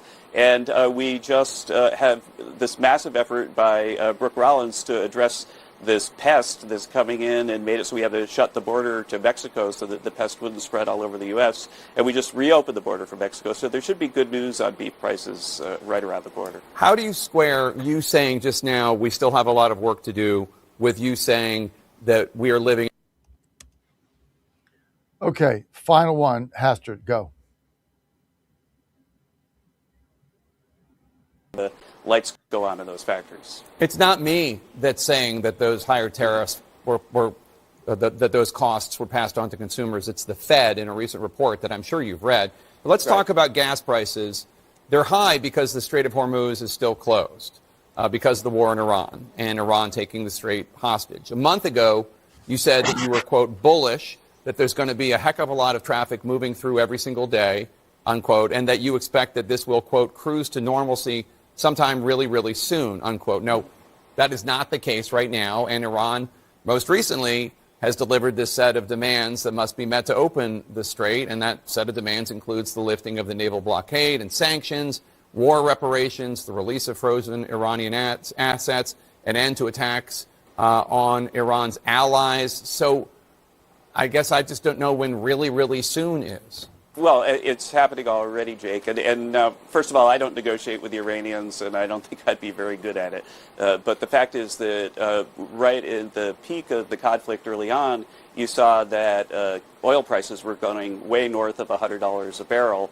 Right now, they were like high 70s late in the week. I think they're running about 80 over the weekend. And so the reason oil prices have come down is that our excellent U.S. Navy has been escorting ships out of the Gulf. But also, we've taken a whole number of steps, including increasing production in the U.S., waiving the Jones Act, so that right now 100 million barrels of Gulf of America produced oil are now shipped into the East and West Coast because we waived the Jones Act. That's put downward pressure on prices. Now, prices are still higher than we would like, but we've taken a lot of steps so that when the Gulf situation is resolved, then we can expect prices to go way, way down because of all these new measures that we've taken. Yeah, well, it's going to get resolved when you bomb them into oblivion and you take Carg Island and you take control of the strait, and then the ships get through. And if they try to stop a ship, you bomb them again until they're all dead. You sink every ship they have. You blow up every missile. You kill every person in the military. You do what you got to take. You do what you got to do. You strafe bomb. Look, I'm not a military expert, but like there's no negotiation here. And so the continual talk about some kind of negotiation, forget it. Waste of our time. Oh, they're desperate to make a deal. No, they're not. No, they're desperate to get to the midterms and see the Democrats win and cut funding. That's what they're desperate for. And so, to me, this whole thing makes no sense now. There is no MOU, and it doesn't matter whatever it is. I mean, look at their demands. They're ridiculous. $100 billion a year, reparations, this, that, no sanctions, no this, unfreeze. We're not doing that. We're not doing any of that. Zero. Zip. Now, the fake news is out there saying, oh, look at their demands. Trump is going to fold. No, he's not. Just because somebody makes a demand doesn't mean you're not going to do it. I put a station up for sale for, $1 million. Somebody offers me $250. Doesn't mean I'm going to take it. Or I make an inquiry about a station and they price it $1 million. I'm not going to pay that. I offer them $375. You negotiate. You're not close. Can't buy it. Can't sell it. People can ask for anything they want. Doesn't mean you're going to do it. So, you know what? Nonsense. The whole thing is nonsense. And I'm here to call it out for you every day. Right? Okay. We got Dr. Thorpe coming up. The Wellness Company. Looking forward to that. Plus your calls. He loves to take your calls. 888-480-JOHN. 888-480-5646. You, my friends, are on the John Fredericks Media Network. And I'm going to be right back. Got some announcements coming up. We got changes coming. Change is good. If you're not changing, if you're not growing, you're dying. Can't stay put. If you're not growing, you're dying. We'll be right back.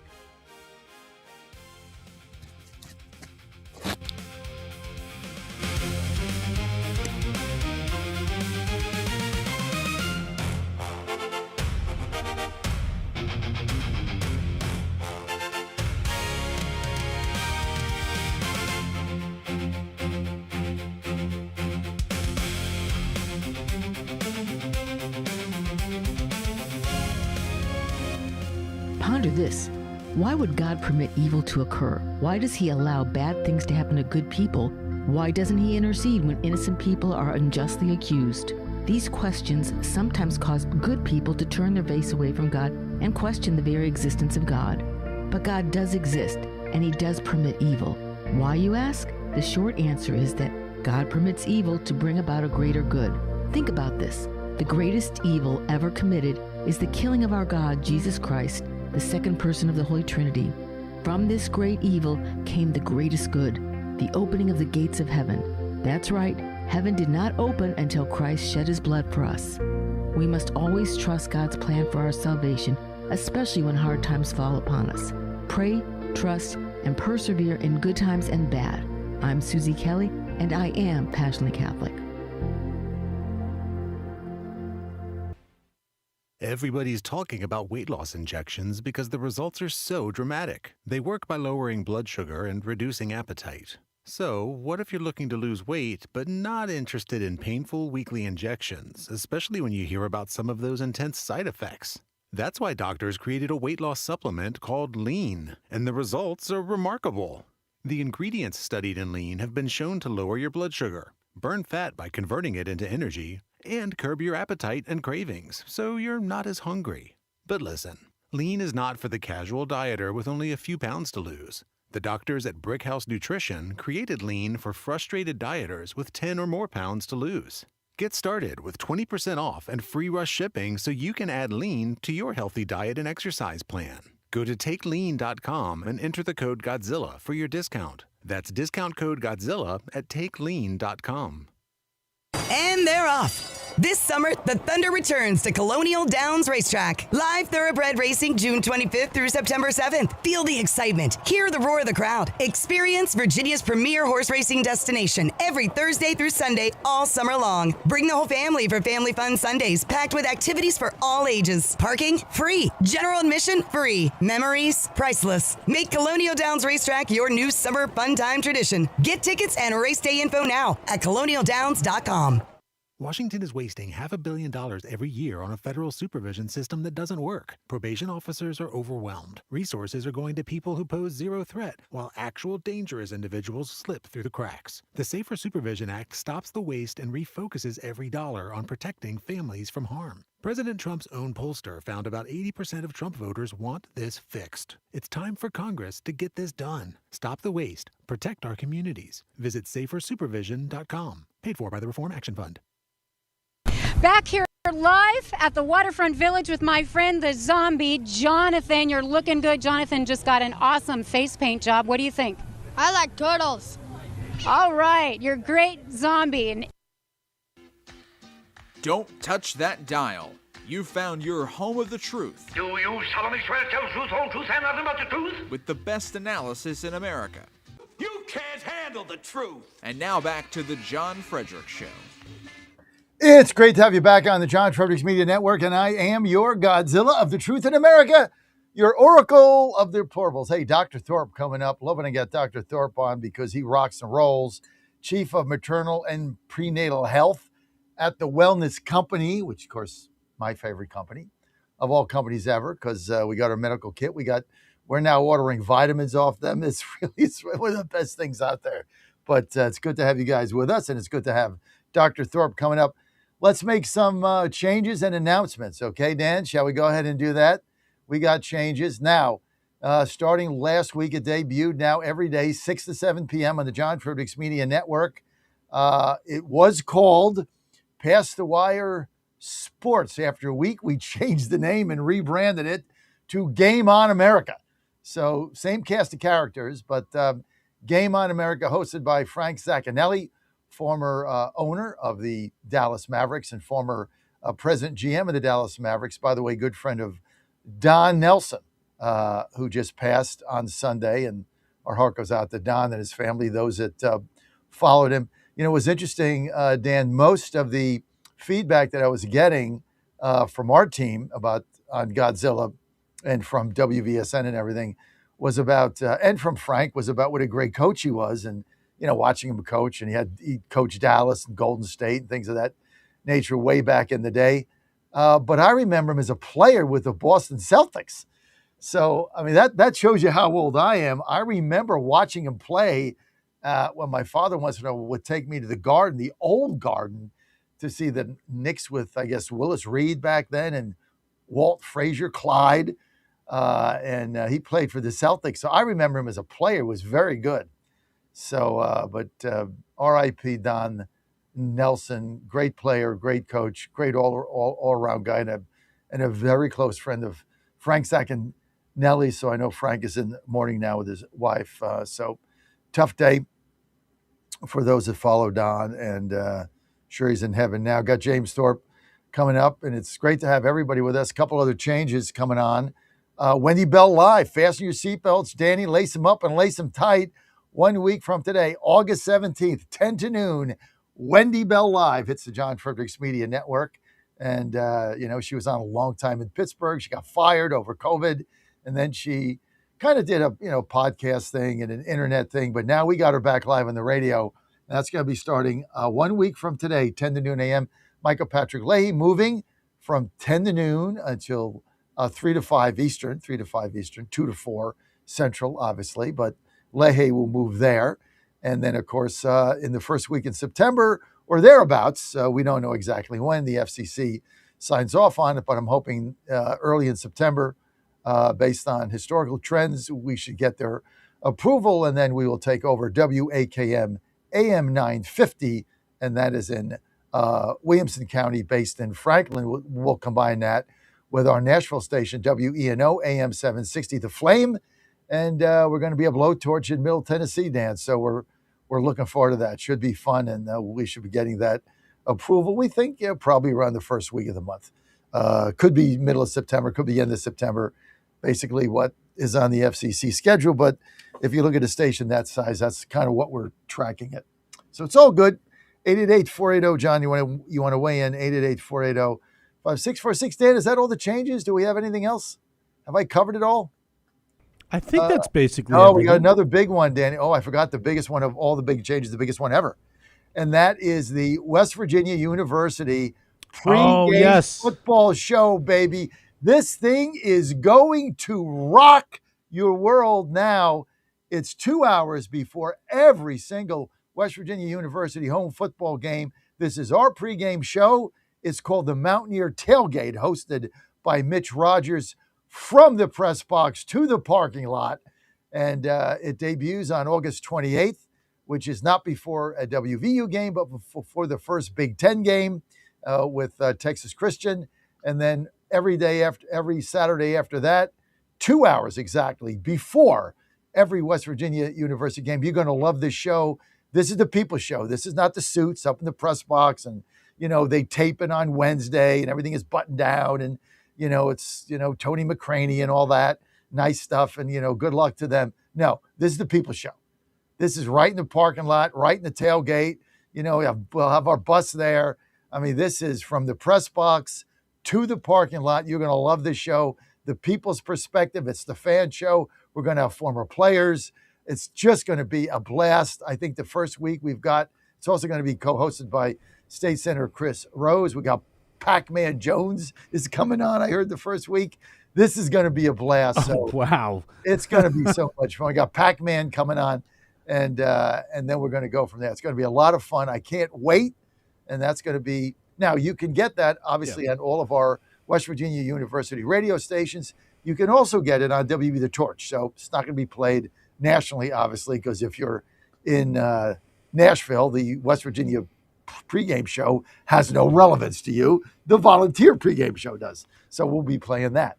But it'll be played in West Virginia and also on WV The Torch. If you really want to hear it and you're a WVU fan, you can get it on WV The Torch. Just download the app, WV The Torch, and you're good to go.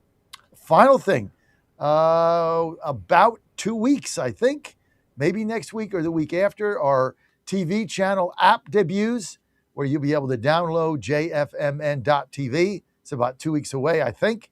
You'll be able to download that to your Google Play if you have an Android or Apple or your Apple device. And when you click on jfmn.tv, you click on it. And we are live. Our TV channel will be live 6 a.m. to 7 p.m. Monday to Friday. And then we'll go from there. So our TV network expanding to 13 hours a day. And you'll have an app. You can just hit it. Dan, that's going to be exciting. You can send that to all your friends, Dan. These are some. I mean, this network is on the rise, man. I'm excited for that pregame show. You couldn't have a better host than Mitch. Mitch is just so great and infectious energy, infectious attitude. He's an alum, if I'm not mistaken. Correct. So he's an alum. He's invested in it. I mean, we're gonna have a great time with that. And we're gonna have guests on. We're gonna have call-ins. Yeah. I mean, it's it's a people's pregame. It's a fans pregame show. I mean, the only thing missing is the beer at the tailgate party. That's it, because they can have the beer after the show's over. But other than that, it's got it all. And look, we have to compete with the with the suits and the press box and their tape and West Virginia radio, and they're the big guy. And yay, they got millions of dollars. Yay, but then there's little old us out there talking to fans. I'll take us. I'll bet on us any day, Dan. Any day of the week, I'll bet us over those guys. So very excited about it. And, we're rocking and rolling. Let's bring in our good friend, Dr. James Thorpe. Dr. Thorpe, thank you for your patience. Great to have you with us, sir. John and Dan, thanks for having me back. And wow, you got a lot of changes. You and Dan are just expanding your channel. And this pregame show sounds so fun. I love football, and we're coming up to that part of the season. I'm not a really huge NBA or WNBA fan, but listen, I might buy season tickets if this Ennis Carter, when he gets Ennis Cantor, when he gets into the WNBA, it's going to be phenomenal. Not only that, also Royce White has declared for the WNBA draft. He says he's now in touch with his feminine side, and he's decided to be transgender, and he would expect the same respect that all transgender males get transitioning to females. And she said he was shocked by the hate that he was getting. He said, I thought this was about love and compassion, and all I'm getting is hate. Now, I want to be a woman too. So we'll have to see what happens. I understand the commissioner, who's a complete clown, they're having an emergency meeting today of the WNBA. Get this, guys, to to clarify what constitutes as a woman. They have to have a meeting on this to clarify. My attorney counsel says they're between a rock and a hard place. That's bad. I'm buying season tickets, man. I don't know what they're going to do, because these guys box them in, Dr. Thorpe. These Cantor and White boxed them in. It's like, if you're going to say that transgender men transitioning to women can play in the WNBA, and that's fine. If you're going to say that's fine and they can play in women's athletics, then you got to let them in. Otherwise, it's the height of hypocrisy. Then you're basically just choosing who you think is legit transgender and who's not, and there's no science on that. Exactly. John, and this is near and dear to my heart. This is a topic because as well as I do, the progressive liberals, it's infiltrated the healthcare system. It's infiltrated the government, even the military before the current administration got in place. But it's infiltrated my organizations, the American College of Obstetricians and Gynecologists, the American Board of Obstetrics and Gynecology, the Society for Maternal Fetal Medicine. They're all pushing this transgender cult ideology that is totally anti-God, totally anti-Bible. It's totally anti-American. It's anti-science. So, I'm really surprised that the American College of Obstetricians and Gynecologists haven't weighed in. We're not allowed to talk about pregnant women anymore. It's got to be pregnant people, right? No, I'm serious. And in medical journals that are owned by those organizations, I can't submit an article that says pregnant woman. No, it's X'd out and it's changed to pregnant people, or I don't publish in their journals. Unbelievable. I don't know how you guys stand it in there. This science. Remember they used to say, oh, we're all denying the science. These are just science deniers. Like, they just make up stuff. All right, I got to get to this parasite outbreak. I can't say the word cyclopsia. What is it? Cyclosporidia. Cyclosporidia. I call it the Taco Bell disease. But this thing is really bad. And now they say that it has spread to jalapenos, and we thought it would die out. It's only getting bigger and bigger. And I know one person that has it who's told me, and he didn't have the medical emergency kit, which I told him to get. It was too late.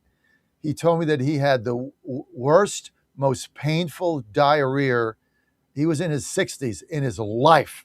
He said it was the cramps in your stomach.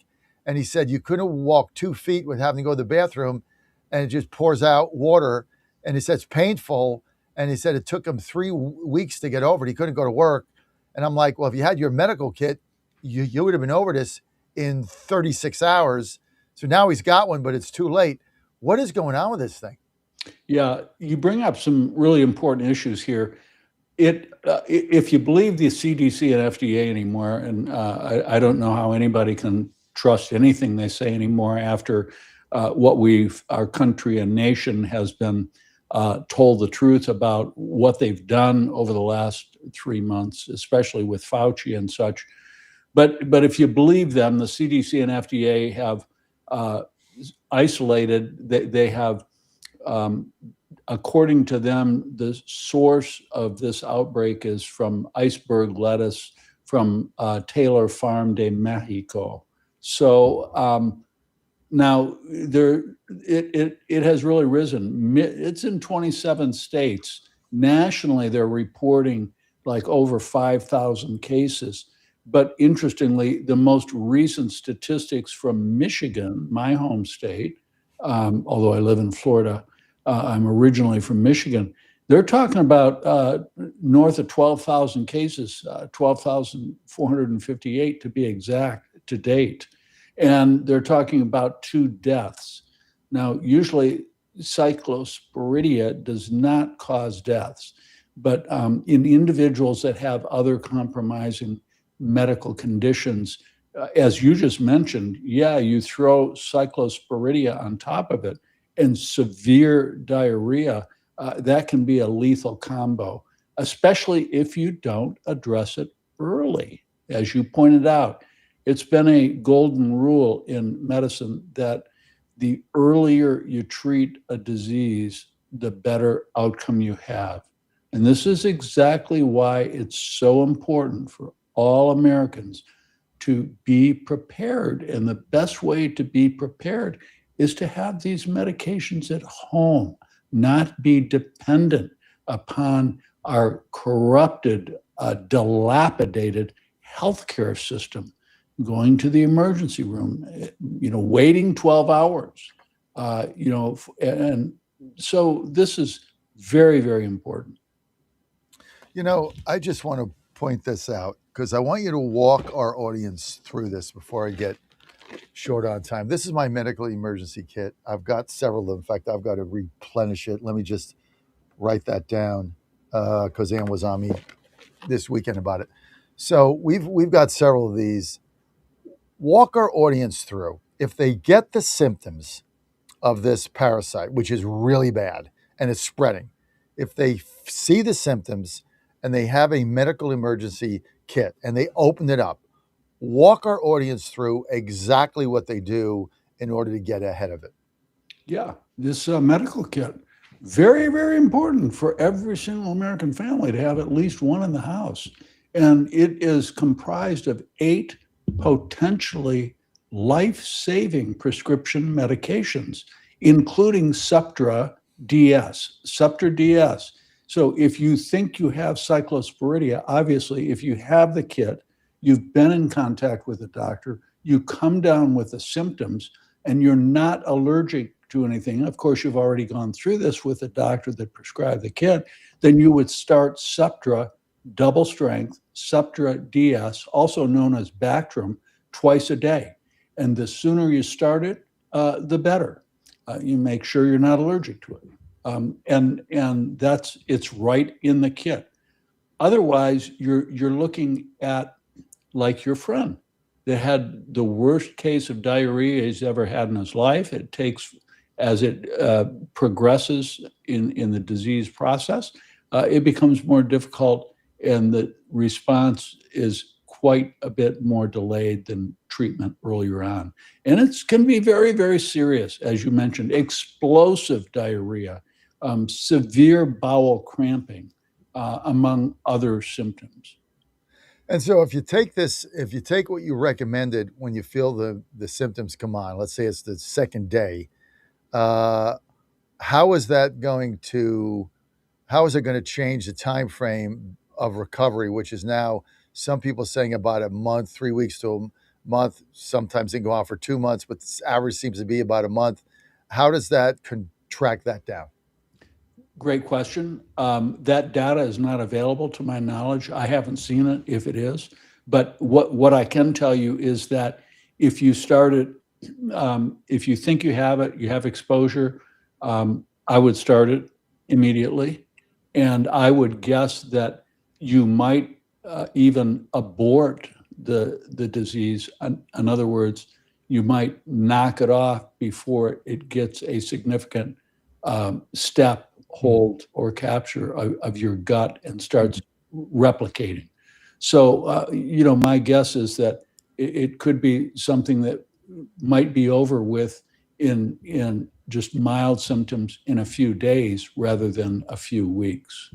And the other issue that you bring up is, or that should be brought up, is that if you go to the emergency room and you order all the testing, some of the test results take a week or 2.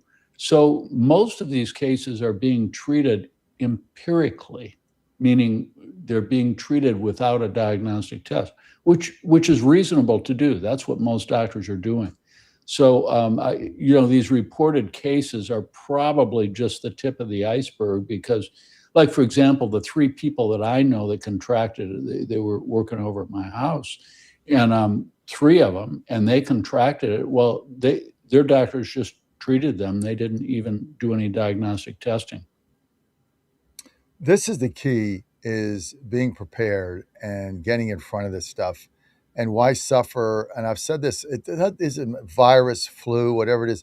Why suffer for weeks when you can suffer for a day or 2 and just get rid of it or not suffer at all? Like, it just makes no sense. And I'm just telling everybody out there listening to me, Ann and I and our family is such a believer in this. So is many of the people I've turned on with, because it is the new way to do medicine. You get this. These are all prescription drugs. You get a guidebook. You feel the symptoms come on, you open it up, you read it, you take what it recommends. If you need to go on a doctor FaceTime with the wellness company just to be sure, we've done that many times. You can do that. But the bottom line is you're taking control of your own health and you don't have to be sick. I mean, it is now, let's take 2026, right? I've not missed a day of work. I'm 68. I've not missed one day. You Why? look That doesn't great. mean I don't get sick. That doesn't mean I don't feel this stuff coming on. But I open up this baby immediately. I read that guidebook, or I go online. I FaceTime my doctor, assign to me. They get back to me in 15, 20, 30 minutes. I tell them what's going on. Do this, do that. And then you don't get sick because you're ahead of the game. And everything is in here at my fingertips. I'm not going to the drugstore. I don't have to order anything. I don't get a prescription. I don't have to go file. I just take it. And then and does the same thing. Therefore, here it is, the end of July, August, 7 months in, I haven't missed a day. It's not only not missing a day, it's I haven't been sick because when I feel it coming on, I've got something to take care of it. And so why waste your time sick? You know, at 68 years old, I got so many days left, right? I got so many Exactly. days. Why am I going to Amen. spend days in bed suffering? Like, why would I do that? That's right. And Quality you of know, life. your point is so well taken. And you mentioned that you need some refills. The refills of any of those individual medications is very quick and easy and cheap. Depending on what plan you have, they might be free. I'm not for sure. The other, I think really important point is that the wellness company, I'm not speaking for myself, I'm speaking for everybody. The founder, Foster Colson, the CEO, Peter Gillooly, and all of the board, all five of us, Dr. Peter McCullough, Dr. Kelly Victory, Dr. Harvey Reish, and then Dr. Drew Pinsky, myself, we feel that it is a moral and ethical imperative of the wellness company to bypass this corrupted, stagnant healthcare system that really enriches themselves by keeping people sick. You go to an emergency room, urgent care, doctor's office, you spend a lot of money, it takes forever to get in, and all they do is really push medications on you. Very difficult to get into. What we found, we also have an academic imperative to show the product and what the outcome is. And guess what? We've done that. We've published the outcome in a peer-reviewed medical journal. That's the of thing. users. You've got the receipts now. Now you've got the receipts. And so I urge everybody, go to twc.health/Godzilla, twc.health/Godzilla. Order your medical emergency kit today. They've got the receipts. They've done the studies. And they got people like me that live by it and their families. twc.health/Godzilla, promo code Godzilla, 10% off. Do it today because you don't need it until you need it, and then you don't have it and you need it. So do it today. Again, twc.health/Godzilla, promo code Godzilla, 10% off. Thank you, Dr. Thorpe. As always, we're going to be right back on the John Fredericks Media. Thank you very much. Have a great day. Thank you.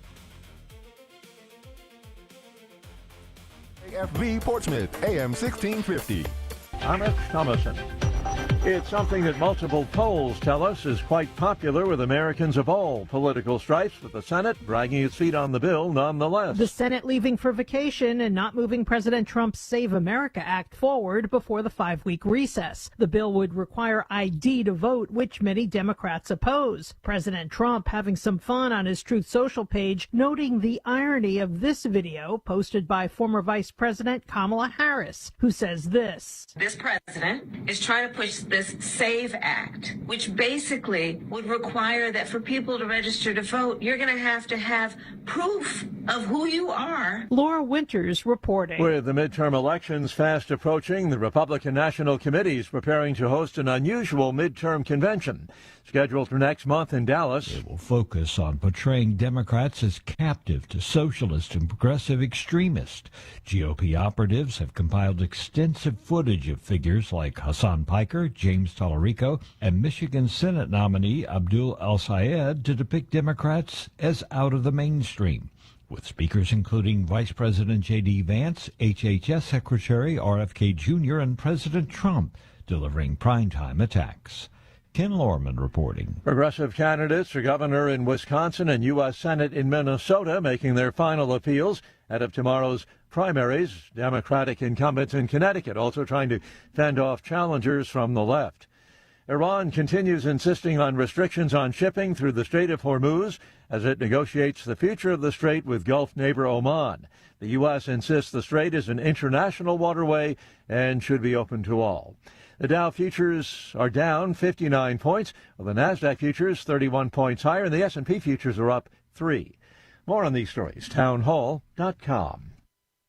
Diabetes, high blood pressure, anxiety meds, everyone's on them. If you're a 50-year-old male, maybe a bit porky, and you may even have type 2 diabetes, $1 million of term insurance may only cost you about $200 a month. Call Term Provider. Speak with Big Lou at 800-555-2085. Big Lou will find a term life policy for you even if you have type 2 diabetes, are overweight, or have high blood pressure. Term Provider has helped thousands of people like you who think they can't afford term life insurance. To buy $1 million of affordable term life for you, all you need to do is call Big Lou at 800-555-2085. Lou will make sure the scales are tipped in your favor. Call 800-555-2085. Big Lou will answer your call and work to fit you into a term life policy that you can afford. Remember, Big Lou's like you. He's on meds too. Call 800-555-2085 or biglou.com. Tropical storm Dolphin has dumped heavy rain on eastern China, unleashing severe flooding. Dolphin made landfall Sunday evening in Zhejiang province, with winds of around 93 miles per hour, after bringing heavy rain to northern Taiwan over the weekend. State broadcaster CCTV reports that authorities in Zhejiang province are searching for people trapped in flooded homes and are clearing broken branches from streets, while the authorities warn of risks of severe flooding and landslides in some areas. Before the typhoon hit, more than 300,000 people were preemptively relocated, and Shanghai's 2 airports cancelled more than 1,300 flights. I'm Charles Philadesma. The weather watchers at Europe's climate agency say this summer's Western Europe heat wave has shattered 4-year-old high temperature records for June and July, and the heat is still on. The UK and France are bracing for the 5th heat wave of the season, adding to an intense stretch of hot weather that's repeatedly sent temperatures soaring since May. News and analysis, townhall.com. A weekend maritime accident in New York has claimed 2 lives and charges are filed. The operator of a speedboat that capsized in New York Harbor late Saturday night, killing a 27-year-old woman and an infant, is facing reckless endangerment charges. Police say 46-year-old Manuel Hernandez was running the 22-foot Bayliner when it flipped over near the Statue of Liberty. 12 people were rescued from the water. The Coast Guard says they were treated for minor injuries. Police divers had to pull out the woman and the 5-month-old girl who could not be saved. Julie Walker, New York. 2 drivers of Mercedes-AMG cars have filed a class action lawsuit against the luxury automaker. They say that the AMG logo on their driver's seat gets so hot that it literally brands them and causes burns. The plaintiffs want Mercedes to compensate them for medical and other expenses. More on these stories, townhall.com. The Trump administration has brought positive changes when it comes to fixing our broken healthcare system. If we really want to make America healthy again, well, that starts at home. And that's where the Wellness Company comes in. You see and hear from the Wellness Company doctors all the time, and you know their products are the gold standard for keeping you and your family safe and healthy, giving you the opportunity to make sure you're prepared for whatever happens with their prescription medical kits. Additionally, the Wellness Company offers a variety of products, from parasite cleanses to methylene blue to weight loss and so much more. Make America healthy again starts at home. Do your part and protect the health of you and your family. Live a healthier, longer, and more satisfying life. Go to twc.health/Godzilla and order. That's twc.health/Godzilla. Use promo code Godzilla to save 10% today. Live from the studios of the John Fredericks Media Network, It's the John Fredericks Show. Grab yourself a cup of 1775 coffee, sit back, and get ready for the best 4 hours of talk in the universe. To be part of the show, just call our toll-free number, 888-480-5646. And now, here's the Godzilla of Truth, the Oracle of the Deplorables, the man who plays to win the game, John Fredericks. You got him. Great to have you. I'm John Fredericks, and I am your Godzilla of the Truth in America, your Oracle of the Deplorables. Stephen K. Bannon going to be with us very shortly. Let me just tell you right now, you want to go to GodzillaWins.com, GodzillaWins.com. Always free, never a fee. My picks, I'm hot. 8 out of 10 in baseball, 4 in a row yesterday, on fire. It's the way to go. And don't forget our new show, our new sports show, boom, 6 to 7 p.m. Just started on Monday across our network, 6 to 7 p.m. Eastern Time, 5 to 6 Central. Obviously, Game On America, hosted by Frank Zaccanelli, former owner, Dallas Mavericks, former GM, president, Dallas Mavericks, and now my partner in this venture. And you don't want to miss that. Every day, 6 o'clock. Also, announcements, big news in Nashville, WAKM AM 950. We're in the midst of acquiring that. Should be the next sometime in September if the FCC goes by the playbook as is, and that'll come online. Michael Patrick Leahy moving to 3 to 5 to anchor that as we expand our footprint in Nash Vegas. We'll also be carrying the Titans and the Tennessee Volunteers, and the Mike Keith Show is going to be at 5 o'clock Central. So a lot of things going on right here in the John Fredericks Media Network. Joining me now, Stephen K. Bannon, War Room, on the edge, on the top of everything. Steve, thanks for being with us. Fake polls out there telling us Taralico is going to win Texas. Meantime, your friend John Thune goes on vacation. Your thoughts, Stephen K. Bannon? Yeah, I think the Republicans showed, as President Trump said the other day, they're not very interested in winning. I mean, the same situation in the Senate, as I said for a long time, John, as you know. And by the way, congratulations on all the expansion, especially in sports. Fascinating. Hey, by the way, you know whose idea that was? Yeah. Come on. I take full credit. I take full credit. Was Bannon 5 years ago told me, listen, you got to combine sports with conservative talk. Nobody gets it. This same audience. Yep. That was Bannon. You Same told that to my wife. I remember on the phone, on the speaker, you told her that 5 years ago. And here we are today.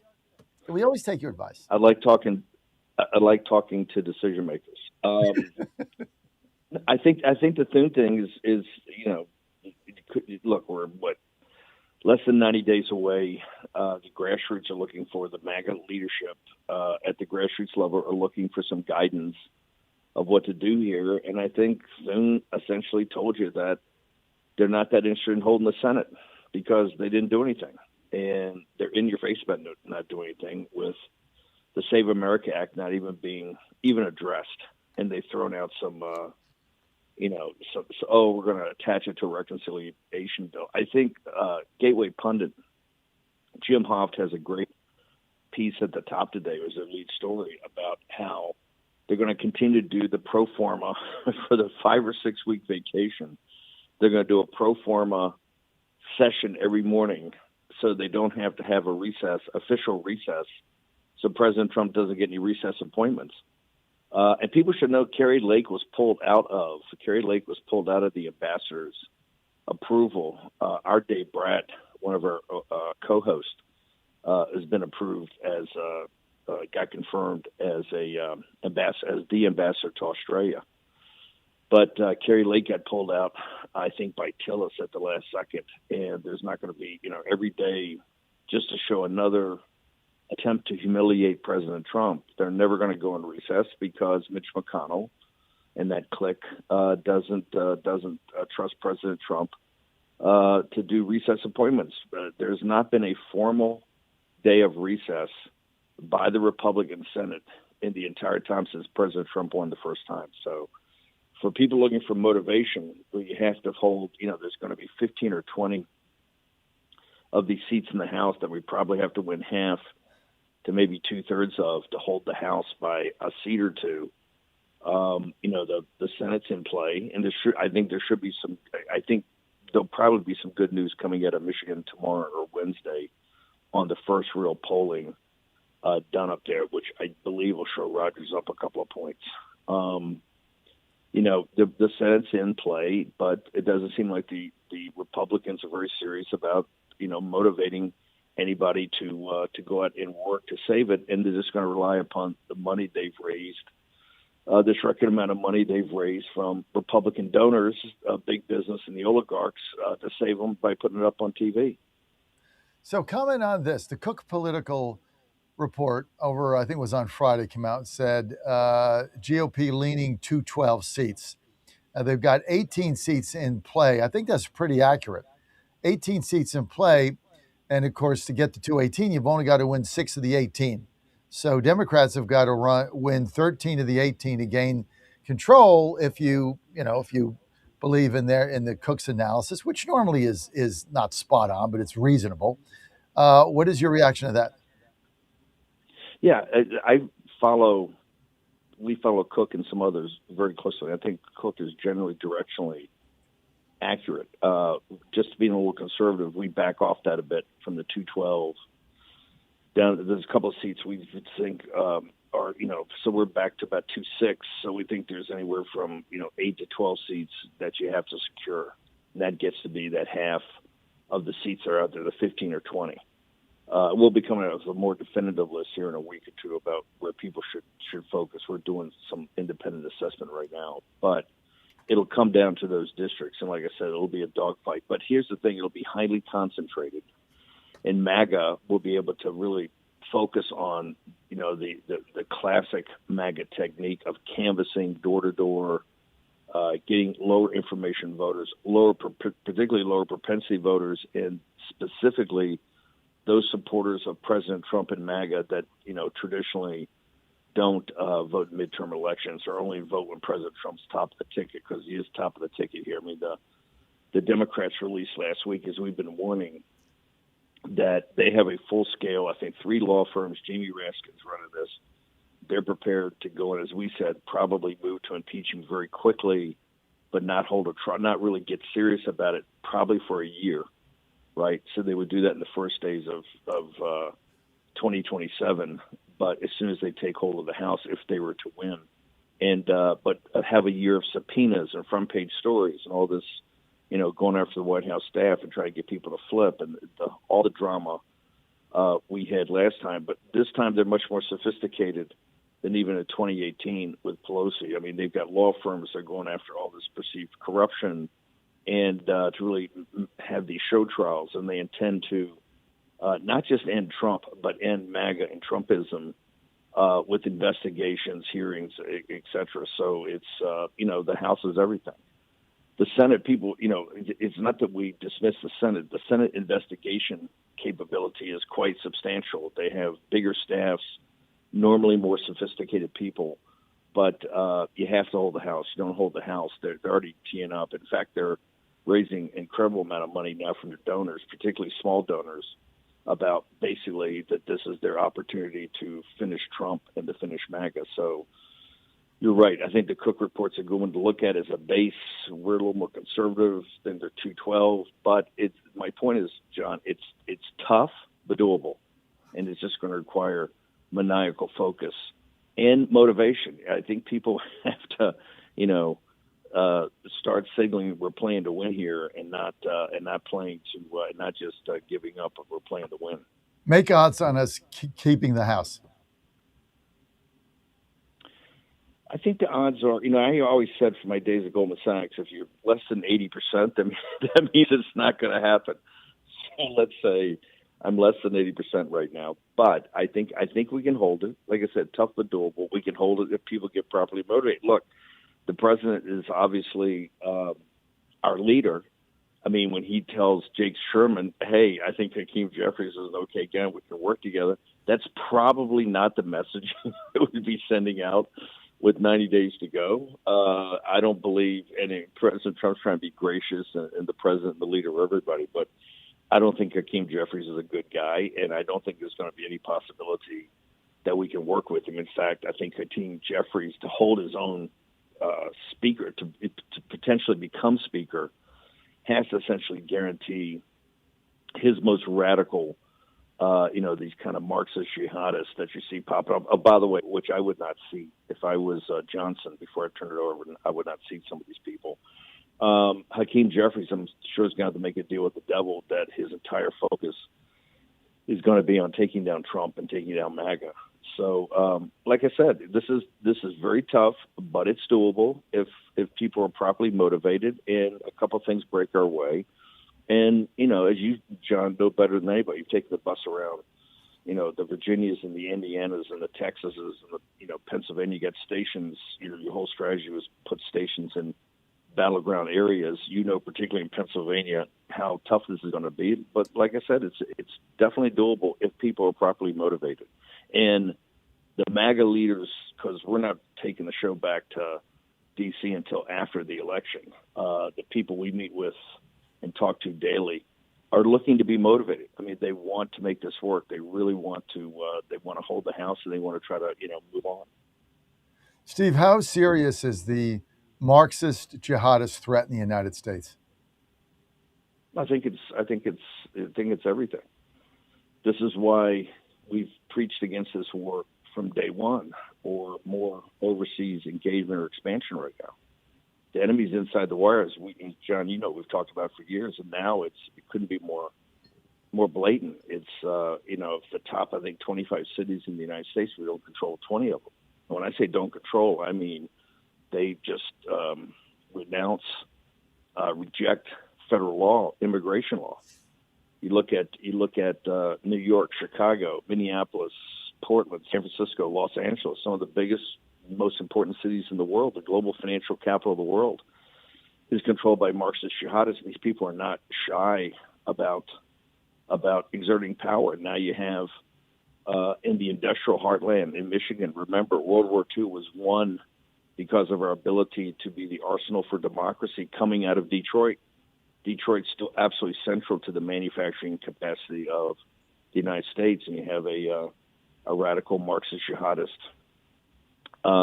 just won the Democratic primary there. And then in Texas, Tallarico. On the evening of November 3rd, people have to understand, unless we are organized and very focused, on the evening of November 3rd, you could have a Marxist jihadist controlling New York City with Mamdani and spreading his gospel throughout the country. You could have a Marxist jihadist in the Senate from Michigan, and you could have a Marxist jihadist, whatever this guy is, down in Texas. And those are all very real possibilities. Now, I think we're sure the polling is like right now, and it's not simply about polling; it's about intensity. They are very wound up, right? They're very worked up, and they're turning out and they're going door to door. Our intensity is not there right now. It has to, we have 80 some days in order to reverse that, but this is very real. And it's coming this year. It's going to come the year after that. It's going to increase unless we thwart it and stop it now. It's only going to get worse. One of the ways you can tell which direction the country is going, I think, is always to kind of look at the interstate highway system and the restroom stops and truck stops and how people get around. And I've had people throughout the country this year telling me that it is overwhelmed with foreigners, and these are not people coming to visit because of FIFA. These are South Asians that are still the truck drivers. This is people just at these centers. I mean, the country's being overwhelmed still by foreigners, and we haven't taken illegal aliens, asylum seekers, migrants, you call them what you will, under these phony H-1B scams, are overwhelming the country, and it's got to be reversed. It's got to be reversed now, because it's not going to get better. And that's why President Trump, and I realize a lot of people have concerns about different policies, I guess, particularly related to the war. But, if you didn't have Trump, you wouldn't have a country. We'd have lost the country. And so now it's incumbent upon us to basically reverse this. And that's why it's going to take a full fight. I think people can get motivated for that as long as they know that this is one of the reasons I have such a problem with Mark Wayne Mullins as DHS. I just think it's terrible messaging on what is still the signature issue of President Trump in the MAGA movement, which is essentially to get our sovereignty back by securing our borders, but just as importantly, making sure that we have mass deportations to rid ourselves of these foreign invaders. Steve, yesterday, AOC, first time in 2.5 years, went on the Sunday news shows. One thing interesting, she said she's freezing her eggs, which is an indication that she's 36 years old and doesn't have time right now to have a family, which is her business. So I respect that. Is she going to run for president? And if she does, can she win the nomination? Well, it's either the Senate against Schumer or the presidency. Listen, these people are not, they're not looking. When you look at these radicals on the left, they're not interested in serious people. They're not interested in putting forward or improving this project we've been on for 250 years, this constitutional republic. If you look at what the people they put up, it's a collection of flakes and halfwits. But that's how the Bolsheviks have kind of always run. The front people, particularly their happy clappy front people, are never the people in back that are grinding this. Yeah, I think AOC definitely. If you look at the polling, you look at she could definitely in the Democratic Party today. Absolutely, it's not even a question. Could she make a run for it? And if you go back and look at watch her interviews at the Munich Security Conference, I think from last year, you'll see that. I mean, she has a junior high school's students' understanding of the way the world works and what it would take to be commander in chief. So, although that's laughable, remember, people, when I started talking about Mandami being a threat against Cuomo back in the spring of 2025, people in New York City, the smartest guys in the room, laughed at me when Mandami was at like 5%. Cuomo had $40 million. He had the approval of the Catholic Church, the big Jewish organizations, the firefighters, all of it, right? And he blew Cuomo out. These people are. This is just like the Bolsheviks. So you got to be very. You got to take them very seriously. You can't dismiss these. You can't dismiss Tallarico. You can't dismiss Abdul up in Michigan. These people have highly motivated people, and they're out to destroy the country. And they realize that they're not that. It's not that big a leap to understand they could destroy the country. So we're in the fight. We're in a fight for the country right now. And this is after having President Trump around for a decade. And, whether you love him or hate him, you're not going to have President Trump forever.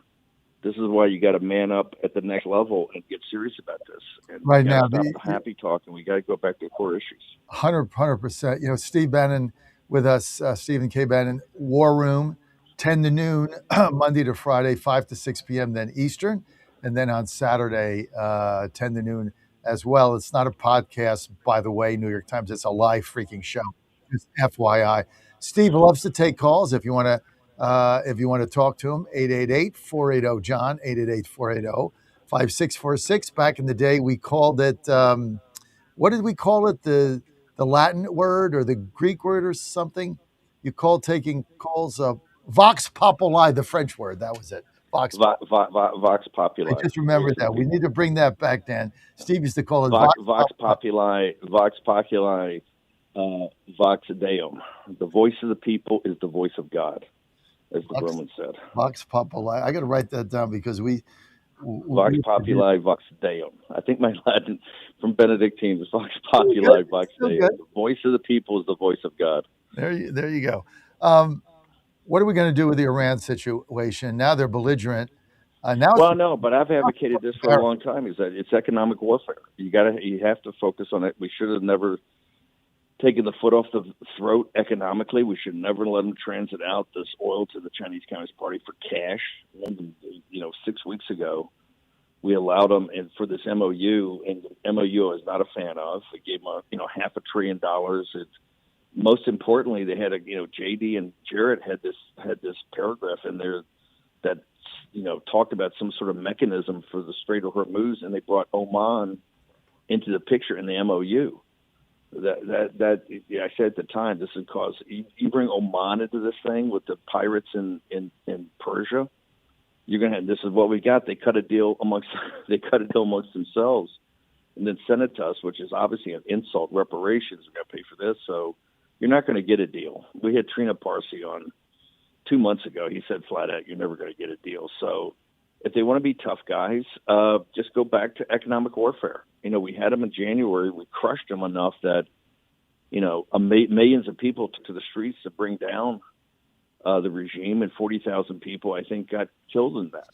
But Scott Bessent, to me, want to make him essentially, under President Trump, the economic warfare czar, and let him bring them to their knees. I would not ramp up kinetic warfare again, but I certainly remember a condition precedent in this quote unquote deal that they've sent us is that we have to withdraw the carrier battle groups from the quarantine or the blockade. They understand that's what's choking them down. We should never ever eased off of that. That just gave them more cash. As I said at the time, it's going to give them more cash to be able to continue on. We also have to tell the Chinese Communist Party, which I'm an advocate of canceling this state visit in September, but you tell the Chinese Communist Party, hey, we got a big problem with you arming them through, quote unquote, our allies in Pakistan.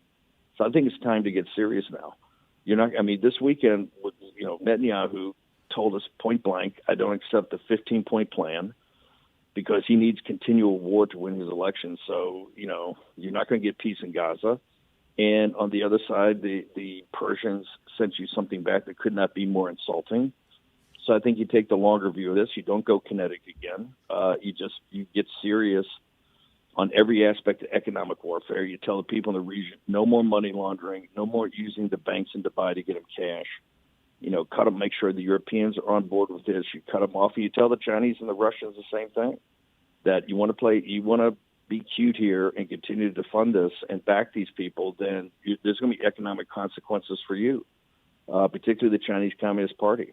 And I think and cut off all AI, cut off every aspect you have to the Chinese.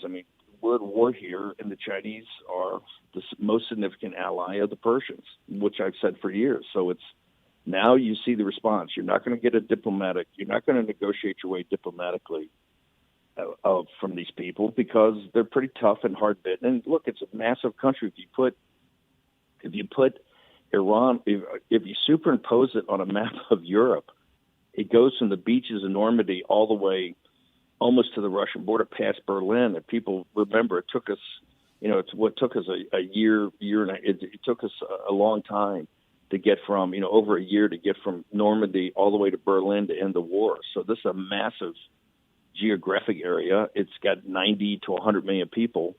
It's not going to roll over with kinetic warfare easily. And it's time to get serious about choking them down and bring them to their knees economically, and then focus on what we got to do here in the United States, but no more kinetic warfare. Let's get to a few phone calls. Line 2, Tracy in Atlanta for Steve Bannon. Go ahead, Tracy. Yes, hi. So many of us are still Trump supporters. We have a lot of faith in him, but it has been, I would say, a disappointing couple of years that we're still waiting on some things that we thought would happen. And, the war is totally disappointing that we got involved.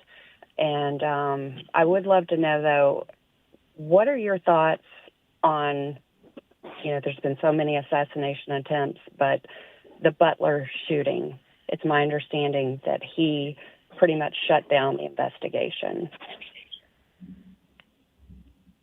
Yeah, I'm not.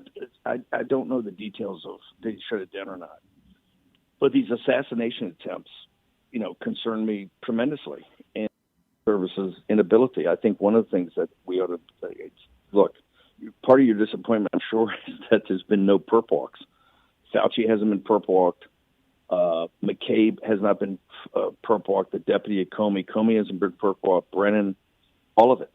And you haven't, and how's this tied back to the FBI? How's it tied back to the Secret Service? How's it tied back to anybody inside government? We don't know. There hasn't been any kind of formal report. So I think one of the big disappointments and hopefully Todd Blanche now in as AG can help to rectify this. But you are the voice of many people. In fact, I would say most people around the country that are big Trump supporters and kind of the MAGA base, in that you love President Trump, you love the policies of 24. You'd like to see a little more execution on those, particularly on mass deportations and taking down the deep state. And that it starts with, I think, Fauci, Brennan, Comey, McCabe, the FBI, the CIA, and obviously what happened during the pandemic, including, if my recommendation, if you're going to have Xi over here for a state visit and roll out the red carpet at the White House in September, he ought to bring a checkbook and either write a $10 trillion check or give him wiring instructions before he gets on the plane. And let's make sure the check wired into our account. Let's make sure the check clears. So that's the type of thing I think in the next 90 days has to be reinforced of kind of what's the plan going forward. President Trump said we're going to, I think, downsize this negotiation with Iran. He's going to try to get it off the front page and deal with other things. I think some of it, you can hear in your voice, is to get back to the 24 coalition of Make America Healthy Again and MAGA, and to get back to some core principles and just hammer it and bring in people that can actually hammer it and give people, reinforce the values of MAGA, particularly about this invasion of foreign nationals into the United States, and the election integrity that took out President Trump in 2020. The Tina Peters and the Cleta Mitchells and all the people that are saying, hey, we got to make sure we have this election squared away now. And I'm a big advocate of a national security emergency memo coming out in a couple of weeks. And clearly they're not going to address the Save America Act. So I think your voice says it all. And to win, John, to win in November, what we should get that caller back on, seriously, the day before. We should get her back on November 2nd and say, hey, did people deliver? Because you can hear in her voice, I love Trump, I love MAGA, I'm not feeling it, and I'm very worried, particularly in a state like Georgia. You could have a guy like Ossoff win by 3, 4, 5 points, right, in a re-election in the Senate of an election he shouldn't even be in the Senate anyway, because illegitimately he got in with that phony first election. That's right. When they stole it from Purdue. So no, I think I'd like to get her back on, get her number. Let's get her back on the 2nd of November. Dan, we'll know if we succeeded. If she's jacked up on November 2nd, we'll be good. We're going to win. If she's not, if the timbre and the voice is the same, guess what? Get ready for Hakeem Jeffries. And this is what it comes down to. This is not quantum mechanics. This is not something that's very sophisticated. This is basic blocking and tackling by the same people. Remember, outside of 2018, MAGA's never been defeated. The one Trump in primaries, and I mean primary in 15 and 16, and the primary in 23 and 24. Long odds. He won both times. He won general elections when they said 16, 20, and 24, and they said he couldn't do it. The only time we've ever lost is in 18, when everybody took their eye off the ball and Nancy Pelosi preached the gospel of impeaching Trump and motivated a bunch of young people to go out there and bang on doors. And guess what? They took the House, and what did they do? They impeached Trump. This is just the same playbook, but you can hear in her voice that somebody's got to show her that we're serious about this and we're serious about winning. Let's get to line 3, Tim in Orlando. Thank you, Tracy. Tim in Orlando, go ahead with Steve Bannon. Oh, yeah, great question. Super. Good morning. I went to a GOP, orange GOP walk-around for the primaries. And so I volunteered, and we knocked on a couple of hundred doors. And there were 45 people in the morning getting their packets, getting ready to go out on the web elect and get going with it. And it was a new experience for me because I'm retired and I want to run for office.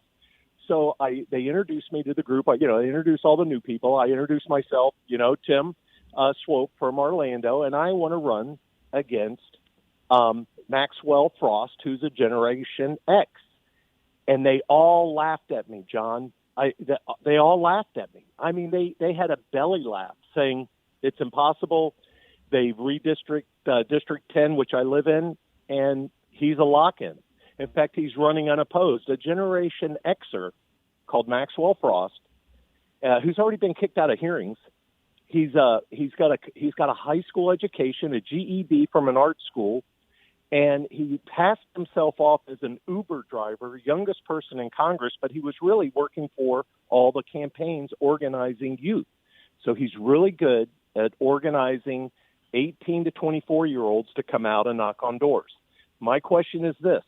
How many times were you laughed at, Steve Bannon, when you said, I'm going to get President Trump, I'm going to get Trump elected, never ran for office before, and it didn't stop you, did it?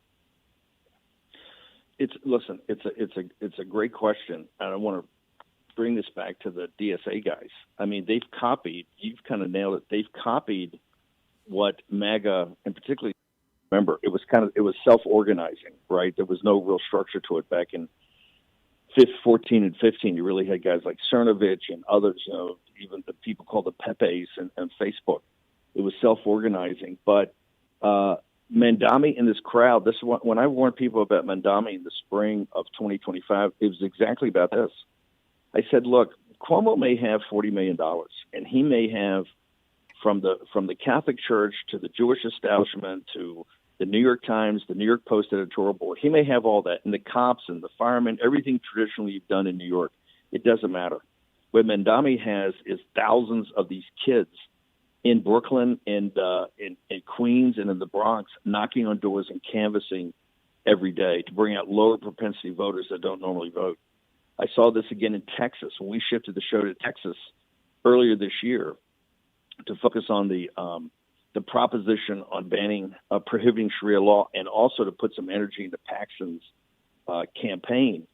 Mandami and his crew, DSA and Working Family Party, had done the exact thing. There was a special election in January, early February, in bitter cold in state Senate race 9, I think it was, where Trump had won by 17 points. They went door to door knocking in bitter cold, and won by 14 points. So you're 100% correct.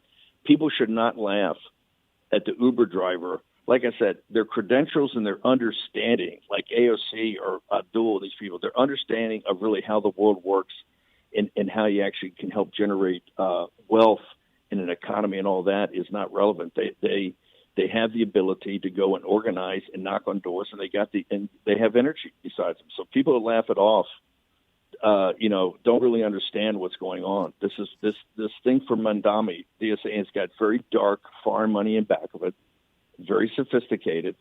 But you see in Michigan, you see in Texas, this Talarico is a product of this, and it's very powerful, and it's got to be stopped now. The way you stop it is, let's go back to the first caller. The way you stop it is that you energize people around. Hey, here are the 3 or 4 things we're going to accomplish. We're going to actually do and get done.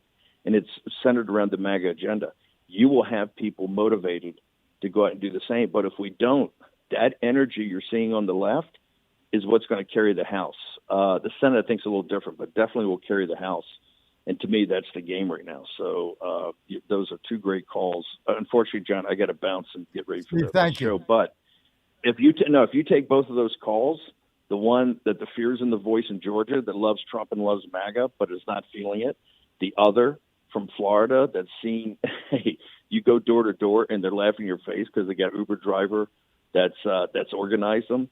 That is, in a nutshell, what we face in the next 80-some days. And, if we can get both of those callers on the night before, the day before in the show, and see if we've done our job, then we're going to win. If the same fear in the voice or saying, hey, we didn't get door to door and they're better organized than we are, we're going to lose.